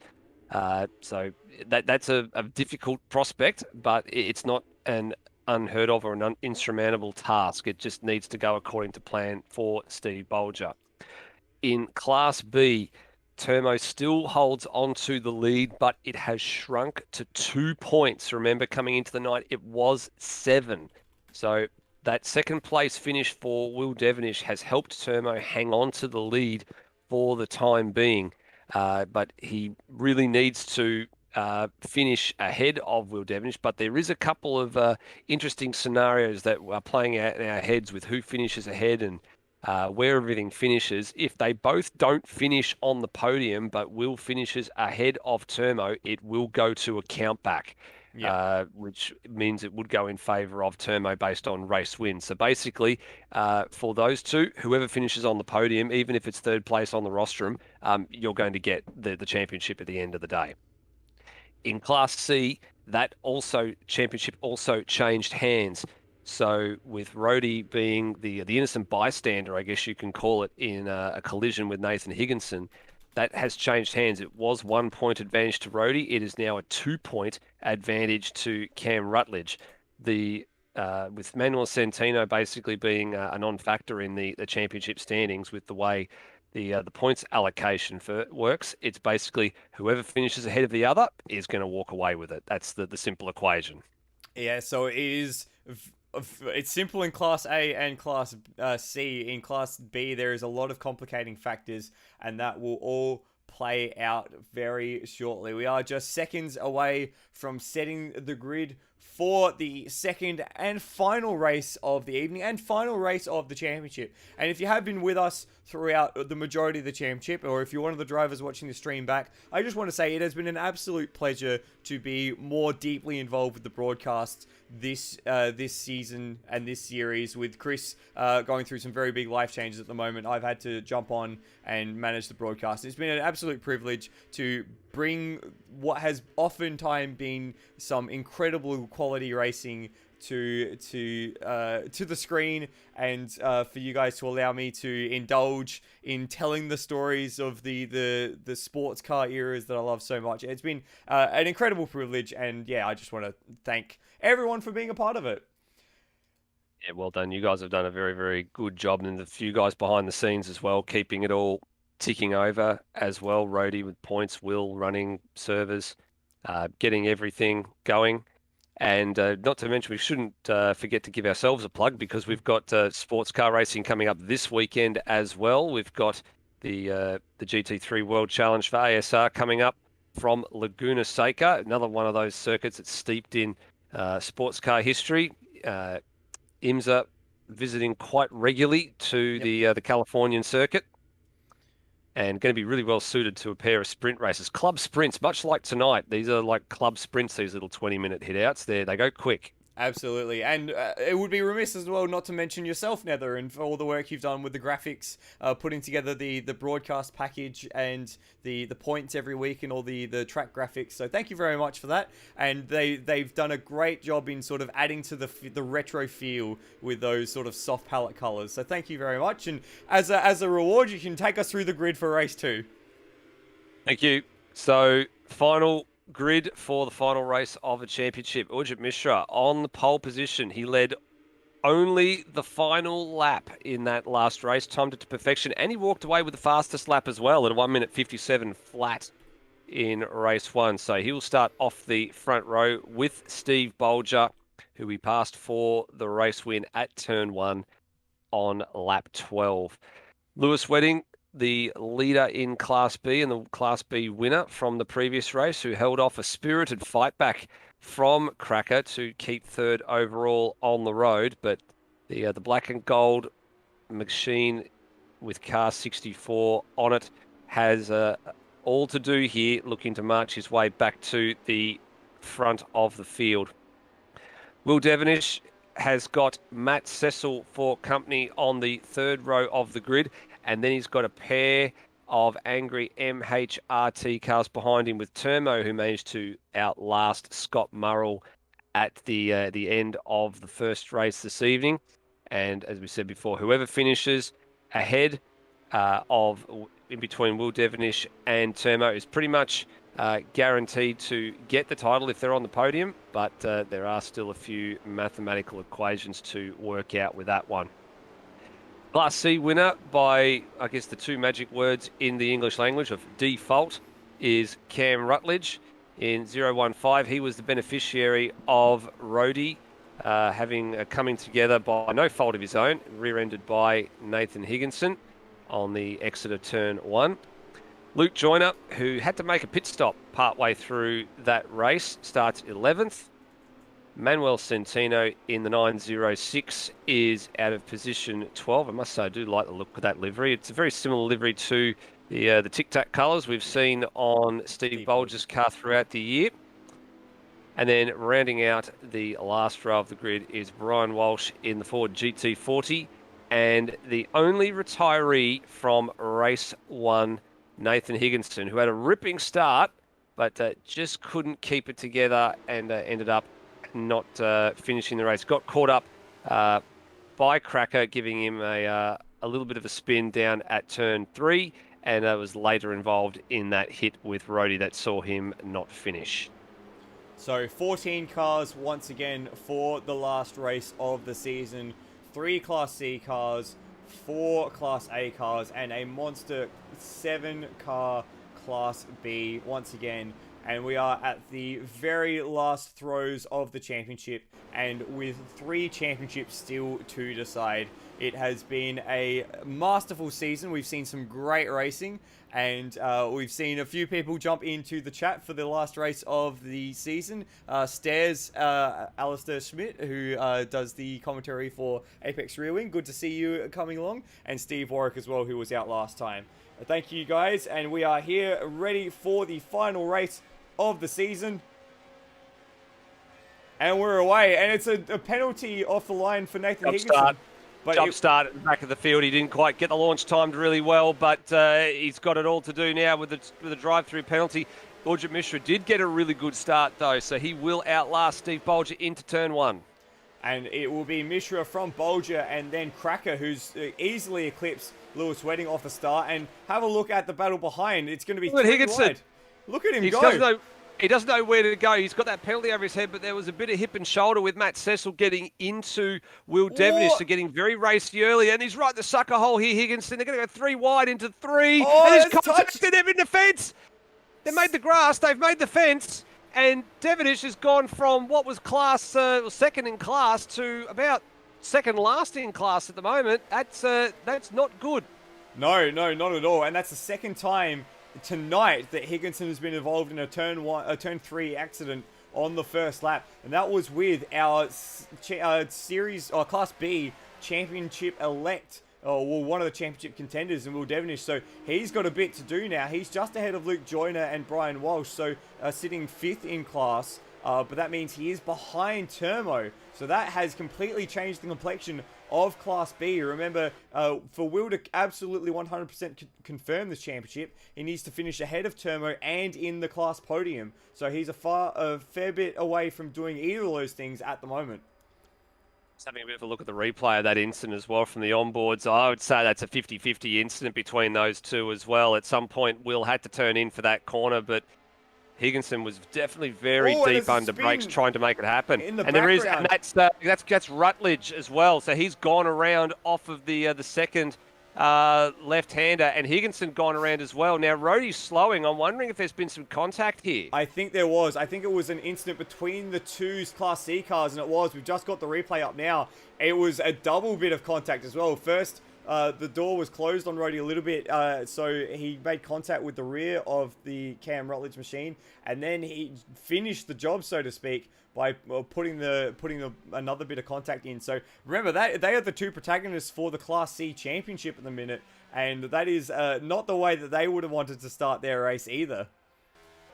No, definitely not. But they're back in the positions that they were in when they ran through that one there. Now, that's actually, believe it or not, put Manuel Centino into the lead of Class C as well. We were talking about him being a non-factor in the actual top 3 in the standings for the championship, but he's actually got quite a healthy margin at the moment over these two.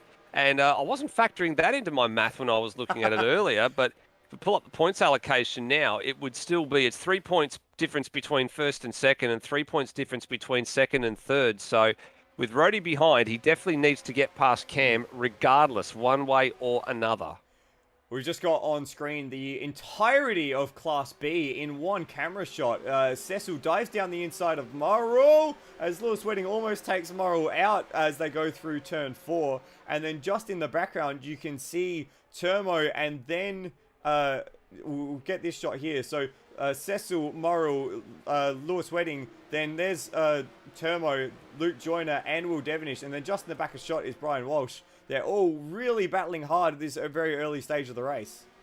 It's like an angry pack of buzzing hornets at the moment. You can hear the engine notes of these cars, and you just don't know whether it's whether they're coming at you from behind or in front or the left or the right. They're coming from everywhere, but not. I think one of the very few occasions we've seen just about the whole entire class in one shot coming over the rise into the final corner. Is probably the best shot of the lot that just shows everybody, and they're all lining up to have a go at each other here, but for the moment, Murrell has the lead in Class B. Matt Cecil was very racy off the start as well, so he got a little bit of a hip and shoulder on with Will Devenish at turn 1 on lap 1. And he's looking down the inside here. Oh, there's a bit of a hip and shoulder there as they go into turn 1. Here they come up the rise. They're going to go side by side. And as well, Devenish is on the inside of Turmo in the back of shot. So there's two groups of 3 really battling it out at the moment for Class B honours.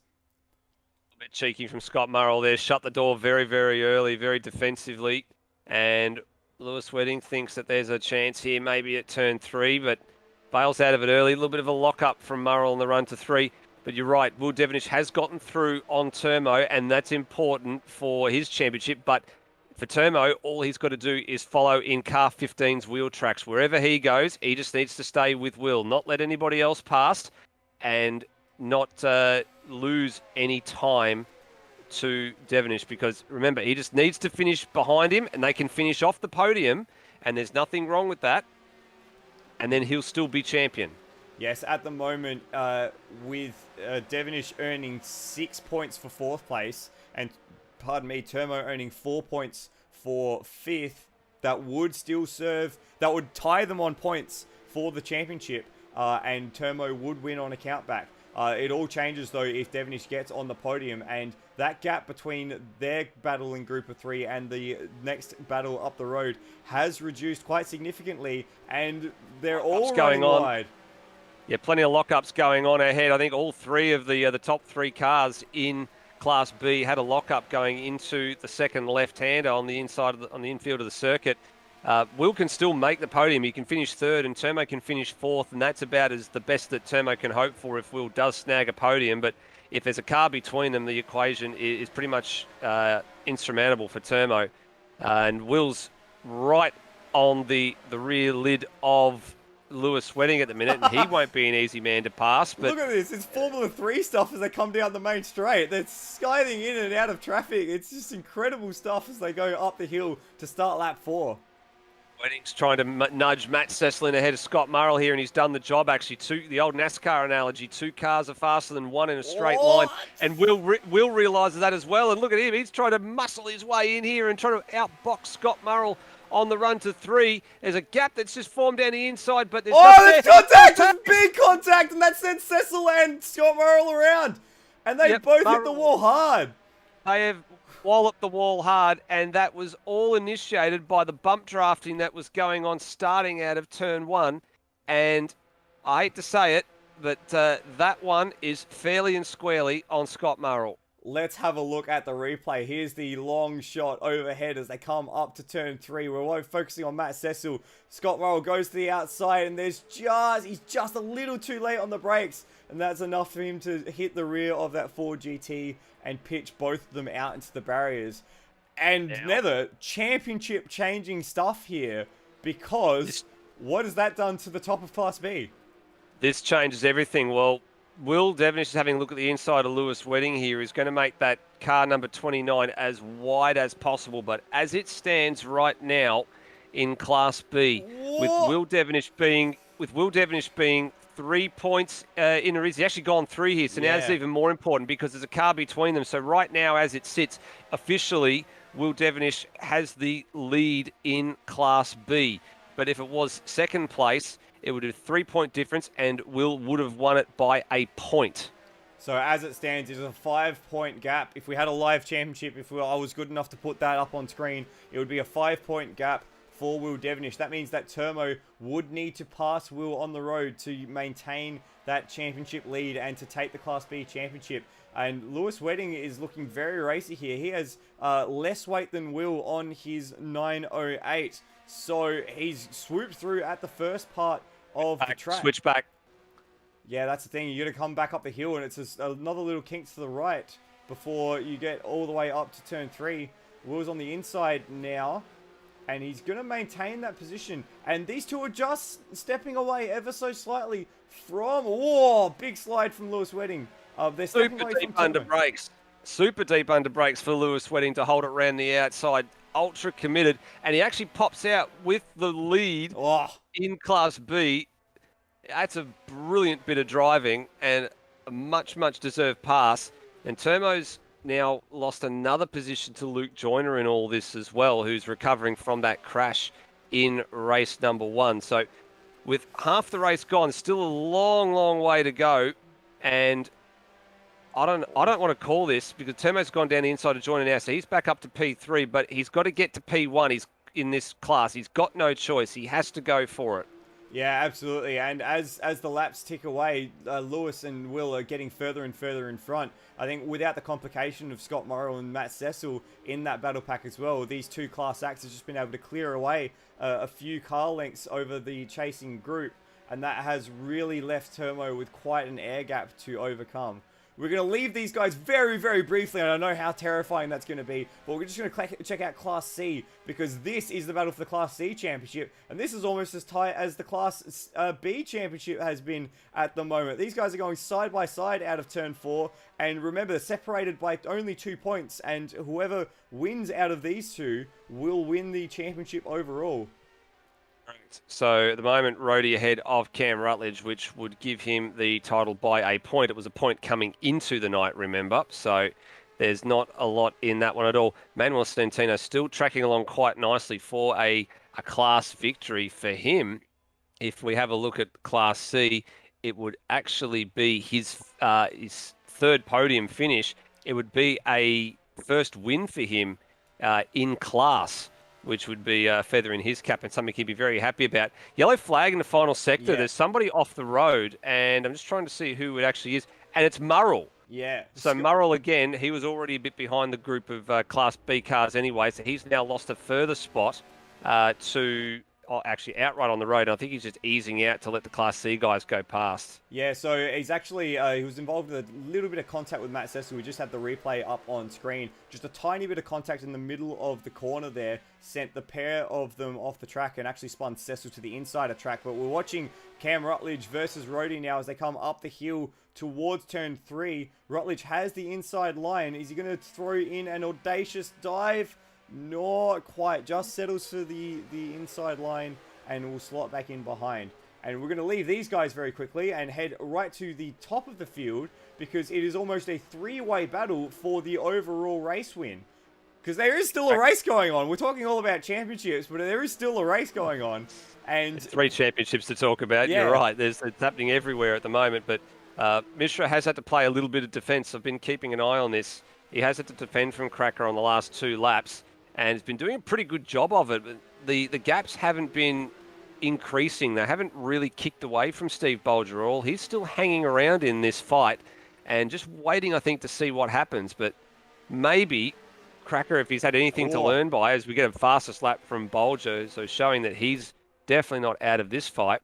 If Cracker's learnt anything from what happened in race 1, he knows that you don't have to pull the trigger too early to take the win. You can pull the trigger on the final lap and quite comfortably win the race. And with the pace that he's had on board most of the night, save for his last race when he was caught up in those incidents, he could very easily drive away. Yeah, but the problem is with Bulger, as Mishra just locks the front brake here and will manage to swing the momentum through, but this is going to compress things. With Bulger lurking very, very close behind, it would only take one mistake for Bulger to wrap through both Mishra and Cracker, and if Cracker ends up in the wrong side of the 3-way battle there, he could lose the championship in the very last throws. Going around the outside, goes right around the outside of the kink at high speed and takes over the lead of this race. So Mishra settles into P2 with Steve Bulger in position 3. And right now, as it stands, comfortable enough. Cracker has enough of a margin with Mishra separating himself to Steve Bulger to take the championship. But it all changes if Cracker falls behind Steve Bulger. Then we need to start looking at if Mishra can play the disruptor here.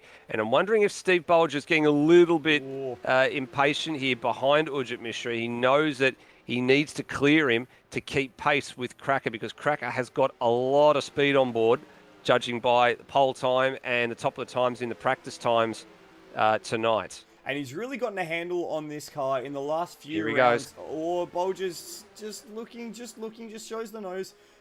It was very much the Bulger show in the first half of the season, but Cracker has come on very, very strong in the last few rounds, and he's been kept in it by the separate scoring of each as Brian Walsh gets a drive-through penalty. What we're going to do quickly is we're going to take a risk here. We're going to see if we can get a capture of the whole field. So here we have Cracker, Mishra, and Bulger. That's your battle for your top 3. Then the background, just coming up the main straight, is Will Devonish, Lewis Wedding, Luke Joyner, and Turmo. At the moment, as it stands, with Will leading Class B, he would take home that Class B victory. Then we have quite a wait, so we're actually going to go find them for the next group on track. Brian Walsh just coming through the final corner, and then Scott Morrill, and then the Class C runners, Rhodey and Matt Cecil just off to the left there with Cam Rutledge and Manuel Centeno. So they've actually passed Manuel Centeno for the lead in class. And it's actually Rhodey leading the way in Class C.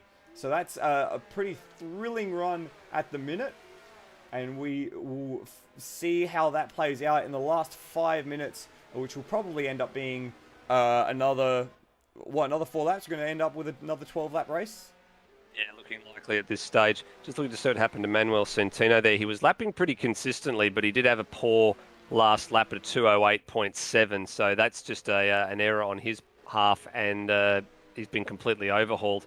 And we did fail to mention that Nathan Higginson has exited after just 3 laps, and looking like there's been he's had a contact with the wall somewhere, because it's reading as a suspension issue for car 00. So showed some promising speed early on in the night, but hasn't been able to convert, and has been caught up in a few too many incidents again, and no points for Nathan Higginson. That has been the story of Higginson's season, to be quite fair.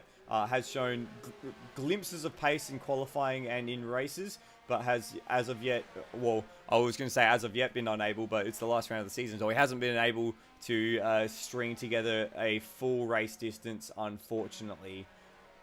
So hopefully that's something he can improve on. He's still very young, and still very young in sim racing as well. And he's got plenty of time ahead of him to improve on that race pace and then on that consistency. Having a bit of a look here, and it looks like there was a poor lap somewhere in there for Steve Bulger, because he's actually dropped off the back of these guys at the front of the field. So he's lost a little bit of distance to the rear of Ujit Mishra, and has not got any real draft assistance here, so he's going to have to run around and try and catch up to the back of these guys on pure pace. And only 3.5 laps to do it.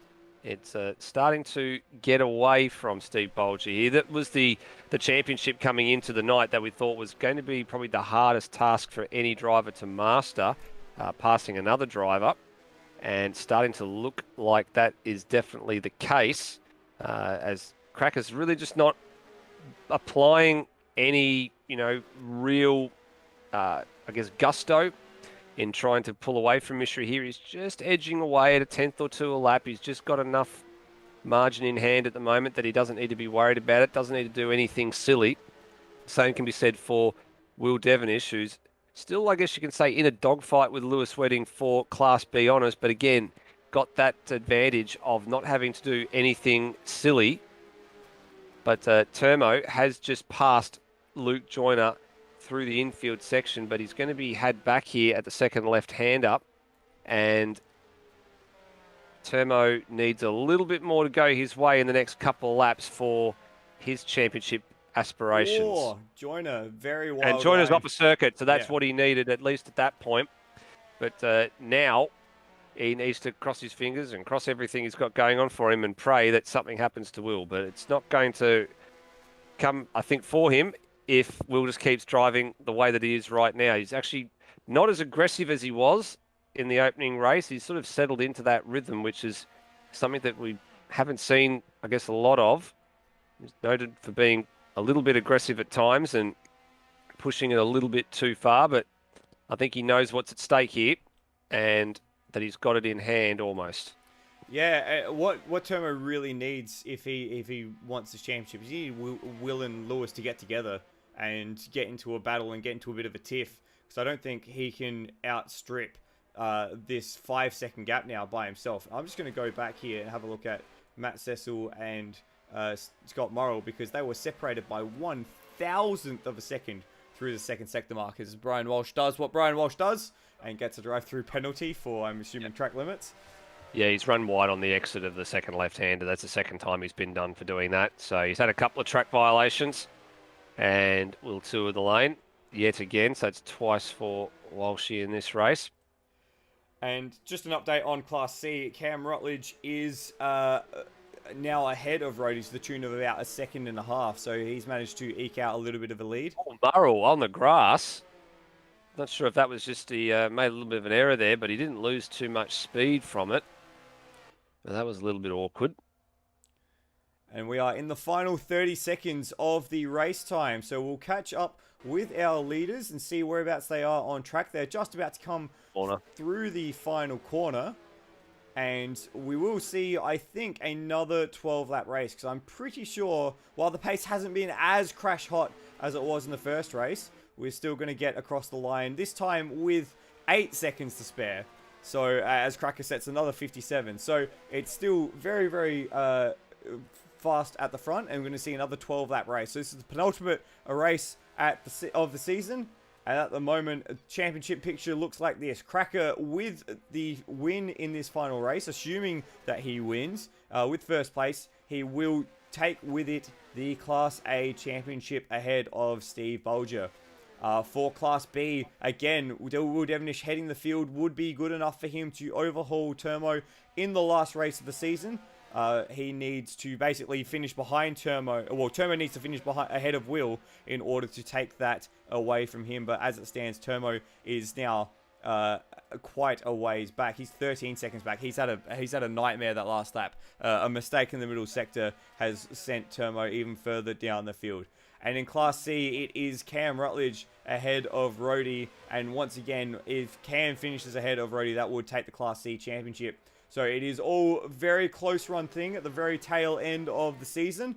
But it has been a night where this man, Cracker, has had all the pace. Certainly has. And I think Steve Bulger has conceded defeat in this one, despite the fact he's got the fastest lap of the race at a 1:57.4. Not as fast as the race lap record in race 1, which went to Ujit Mishra. But he's now some 3.8 seconds off the race lead here with only a lap and a little bit to go. And I think he knows it's all but done. Same with Turmo. Turmo had a really poor middle sector on the last lap. And he's dropped behind Luke Joyner again and is 4th in the Class B running order. And again, I think he has conceded defeat in this one. And just needs to bring it home and settle for 2nd in the championship, despite leading most of the championship. Will Devonish is off! No. He's off a turn, the left-hander. Wow. So are they close enough? So there's Joyner. So is Joyner going to go through? He does. Yes, he does. Now this is that means they're tied on points now. At the moment, as it stands right now, you are 100% spot on. Now, has Will Devonish got any damage from that? Oh, I see what's happened. There's been an off. So is that Brian Walsh? Yeah, Walsh has had an off on the right-hander coming out of the double infield and straight back into the path of Will Devonish. And that's what's caused him to lose that. So we haven't had a chance to go back and have a look at that replay, but what we did catch while you were looking at that, Nether, is that Devonish has swooped straight past Luke Joyner. So a very, very hard-to-mouth moment for the champion-elect. But he has, bypassing Luke once again, for now at least, secured the position he requires, but it is certainly not what you want a lap out from the end of a championship. And Luke, he could play the team game here and just sit behind, or he could play a nuisance and really take the fight to Will in this last lap. 100% sure what one he'll play, but at this stage it looks like it might be the team game. But we probably should pick up the race lead up in not only the race but class. And Cracker's finally going to get the win that would have eluded him in race 1 as it stands right now. So this would be his, what we're looking at here, 7th win in class on the season, and it'll be 6 wins in the last 7 races.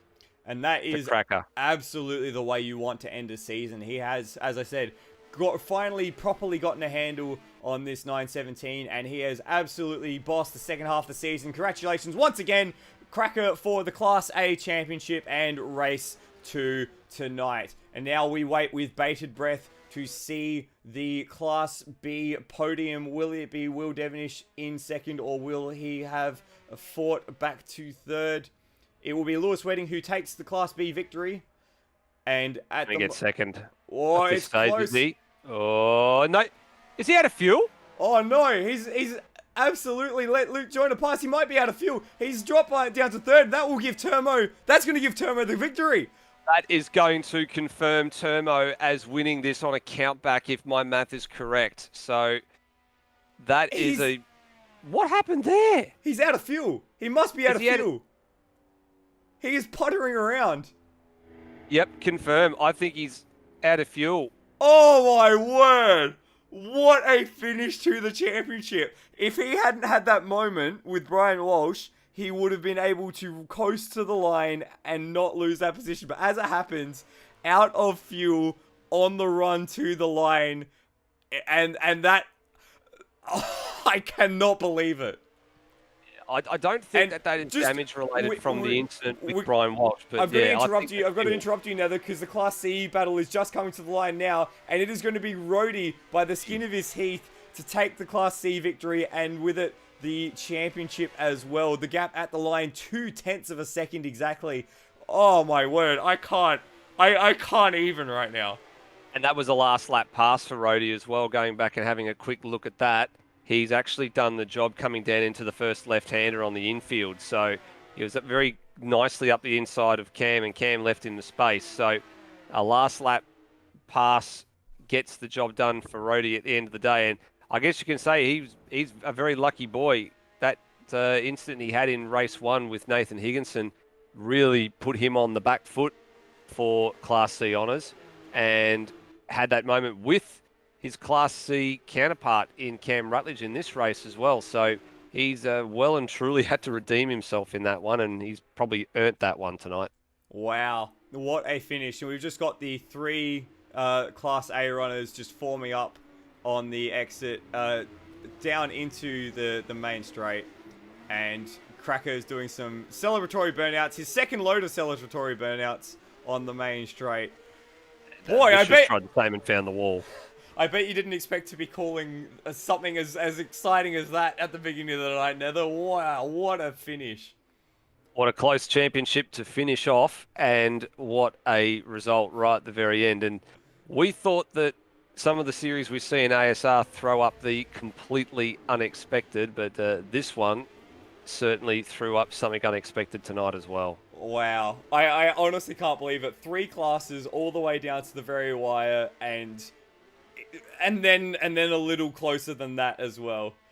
Oh, what a conclusion to the championship. What a conclusion to the series. It's been a fitting way to conclude what has been a crazy couple of months of racing in what has been some very, very fun machinery as well. We are just waiting for what I'm going to be expecting are some very, very much adrenaline buzzing drivers to make their way into the booth to offer some interviews. But man, I can't believe that. I can't believe of all the ways to lose a championship, running out of fuel on the last section of the race. That's endurance racing. I can't believe that. Riding on board, it definitely sounded like it was a fuel issue for Will. I don't think it was damage from the incident that he had with Brian Walsh, which is what's kick-started the whole thing as well. You've got to remember too, if that incident hadn't happened, he may have been able to coast to the line and get home for second place, even if he was fuel limited. So we'll have to wait and decipher that one, but it's looking more and more likely that that was a fuel problem. Yeah, and I'm sure Will be very very sore about that and not want to talk about it tonight, and that's fair enough. But we'll start with our Class A winner and our Class A champion for the second time in 2 weeks. Cracker, congratulations. Cheers, guys. Thanks very much. That was good fun. The decision that you made during the week to rescind your points for Mendig and go back to a head-to-head battle for tonight. Just take us through your decision making there. It's all about the racing, isn't it? We're just here to race. If you get a win, that's a bonus. You guys want a good race to call as well, so it was just to make it interesting, I think. Oh, you certainly did, and it was a great race and a great pace from you over the course of tonight. Yeah, you seem to have everyone's measure tonight. Do you feel like you'd gotten a handle on the car in the last back end of the season that really sort of propelled you towards that result? Yeah, 100%. Yeah, just worked out how to drive it, how to get the best out of it, I think. And I had a bit of a unfortunately Bulger missed out one of the races there, so that might have made a difference too. But put me back in the running. So yeah, you're right. They just definitely got a feel on it. And your first championship, if I'm right in saying, in ASI, how does that feel? Yeah, pretty good. It's good to win at racing too. I think that makes it better too. That's the whole reason behind it. So yeah, good fun. Yeah, and some very good burnouts to finish off as well. Congratulations, Cracker. Yeah, thanks, guys. And we have a Class B. Shall we go to the Class B race winner or the Class B championship winner first? I'll let you decide. Let's go the class winner, I think, because he's jumped in a couple of different cars and moonlighted on a few different occasions. But I think the race winner tonight, Lewis Wedding, has probably definitely earned his keep. You had your hands full there for a while tonight, Lewis. Yeah, certainly race 2 there. I was having a couple dramas, and there was some very interesting restrictor plate like racing going into what is effectively turn 1. Yeah, down the back straight. Well, when we looked, I think Flood commented, and he actually had the shot up in that second race. There was at one point in time where everybody in Class B was in the one shot very early in the race. So it was on from what we could see. We didn't know what direction that race was going to go. Any one of those top 4 or 5 cars could have made a mistake or passed a number of cars for the points. So talk us through what your thoughts were. You had obviously Murrell was very quick. There was a little bit of hip and shouldering going off the start line there as well. So I think everybody was sort of starting to throw it on the line in that second race. Yeah, everyone was, in last race of the series. They, some guys weren't involved in the championship and they just want a race win. So everybody's out there just having a go. And yeah, it wasn't too bad. I mean, I know people got the elbows up a little bit, but there was nothing really untoward. It was just good, hard racing. I'm not exactly sure what happened to Scott and Cecil alongside me, but obviously they went on a bit of an adventure. But no, yeah, it was pretty good. It was a shame Termo and I think Joyner a little bit further back couldn't quite sort of keep up. They were about 2 seconds away for most of the race from me and Will. But no, it was really good fun. I think that the track really suited this kind of sort of racing. So if there's a series like this again, that sort of similar like cars, I guess, I think a circuit like this will bring about almost like restrictor plate racing in what you see in NASCAR. Yeah, that's what we sort of coined it. I think at one point it was, big pack racing. And you're right. So the sort of flow it keeps the flow rate of these cars up. And I think if we could get a few more circuits on the calendar like this, if we did a series again, it would definitely be a high point. But congratulations on your 2 class victories tonight. And we'll see you, I guess, around at some point in time or another. Yeah, I'm sure when the next series of TCACs up and running from board on a Wednesday or Tuesday, whenever it happens to be, I'll be I'll jump in every now and again and have a go. No worries. And coming on to the championship winner in Class B, and it goes right down to the wire. And I think we're going to have to talk to the pair of them about this. But Termo, if our math is correct, you have won the Class B title on a countback by virtue of 6 race wins to 5 after being tied on points at the end of that one. Now that you're hearing that news, what is your thoughts on that one? Mm-hmm. Man, a few words. Oh, I that knew is so something on was brand. going to happen. That is the answer of the century, I think. Just it was not an easy task tonight, mate. I don't think I think you were very, very worried heading into the night. I read some of the comments that you didn't feel comfortable, especially given the fact you were carrying the extra weight. Probably didn't help as well. Nope. Come on, you're going to be at least a little bit excited, Turbo. I struggled in those 2 races, and with that weight, revolting. At least you can throw that car out and never have to touch it again. Yeah, Brilliant. not touching it ever again. Oh, brilliant. I guess the other element in this equation when we talk about Termo taking that win is Will. I think Will, you did everything you had to do to try and wrestle the title away from Termo in Class B. But at the end of the day, can you confirm? Did you run out of juice toward the end of that one? Yeah, it's the last lap. She was coughing a bit, and these cars seem to keep going after they cough a bit. So we tried to keep it going, but then last turn it was just sort of had nothing. It was just rolling over the line, and it meant Luke was able to get past. I was sort of secretly hoping Lewis would back off so Luke could get a win for the season, but that didn't happen. But neither here nor there, and it was great to go down into the wire tonight. And I guess the other part in this equation that we didn't have a chance to see on the broadcast, but we went back and I went back and had a look at it on the replay, was you had it coming together with Brian Walsh, which is not your fault. He bounced back onto the track and right in front of you, and if not for that, you might have actually had enough of a margin to stay ahead for the second place that you needed. Yeah, and I was actually really looking forward to the last lap battle with Lewis. I know he was sort of hanging back a bit and making a last lap dash and charge, but wasn't to be. And racing happens, I guess. Yes, sure does. So I guess commiserations on one that got away at the end of the day, and we'll say not by your own fault, but I guess things that conspired against you throughout the night, and it is what it is. But well done on second place in Class B overall. Thank you. Flood, on to Class C.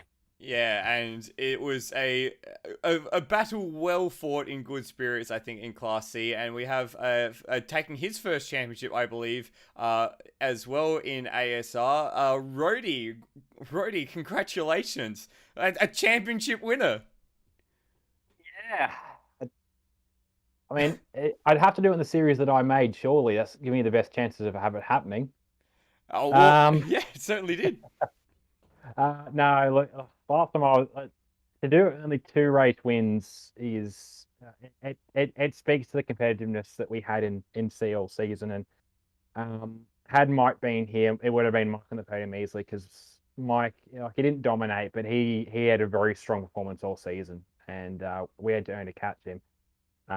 Him stepping back really opened the door up, and I've only been up here once before, and it was the I didn't earn that win because that was the win that Lewis gifted me at Monza. But no, it all came down to, I did the math before we started tonight. It all came down to Cam's DC at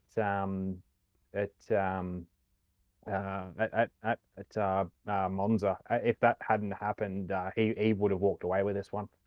But the racing we had tonight, the racing we had at Interlagos and a couple of other tracks this season is what I want to do with these cars, and it's my own. It's on me, the calendar selection. Some tracks really worked well, some tracks didn't. Macau being, I suppose, a good example, and some of the tracks where the racing was spread out. The racing that we had in C and that kind of happened through B, and from what I heard was happening in A, is the racing that I wanted to see all season. We didn't see it in the end, but that's lesson learned and changes we can make into the future. And if we do bring these cars back, I know plenty of people out there have some ideas on changes for cars as well, and we're all happy to take those on board. But God, I'm sweaty. Yeah, I certainly understand.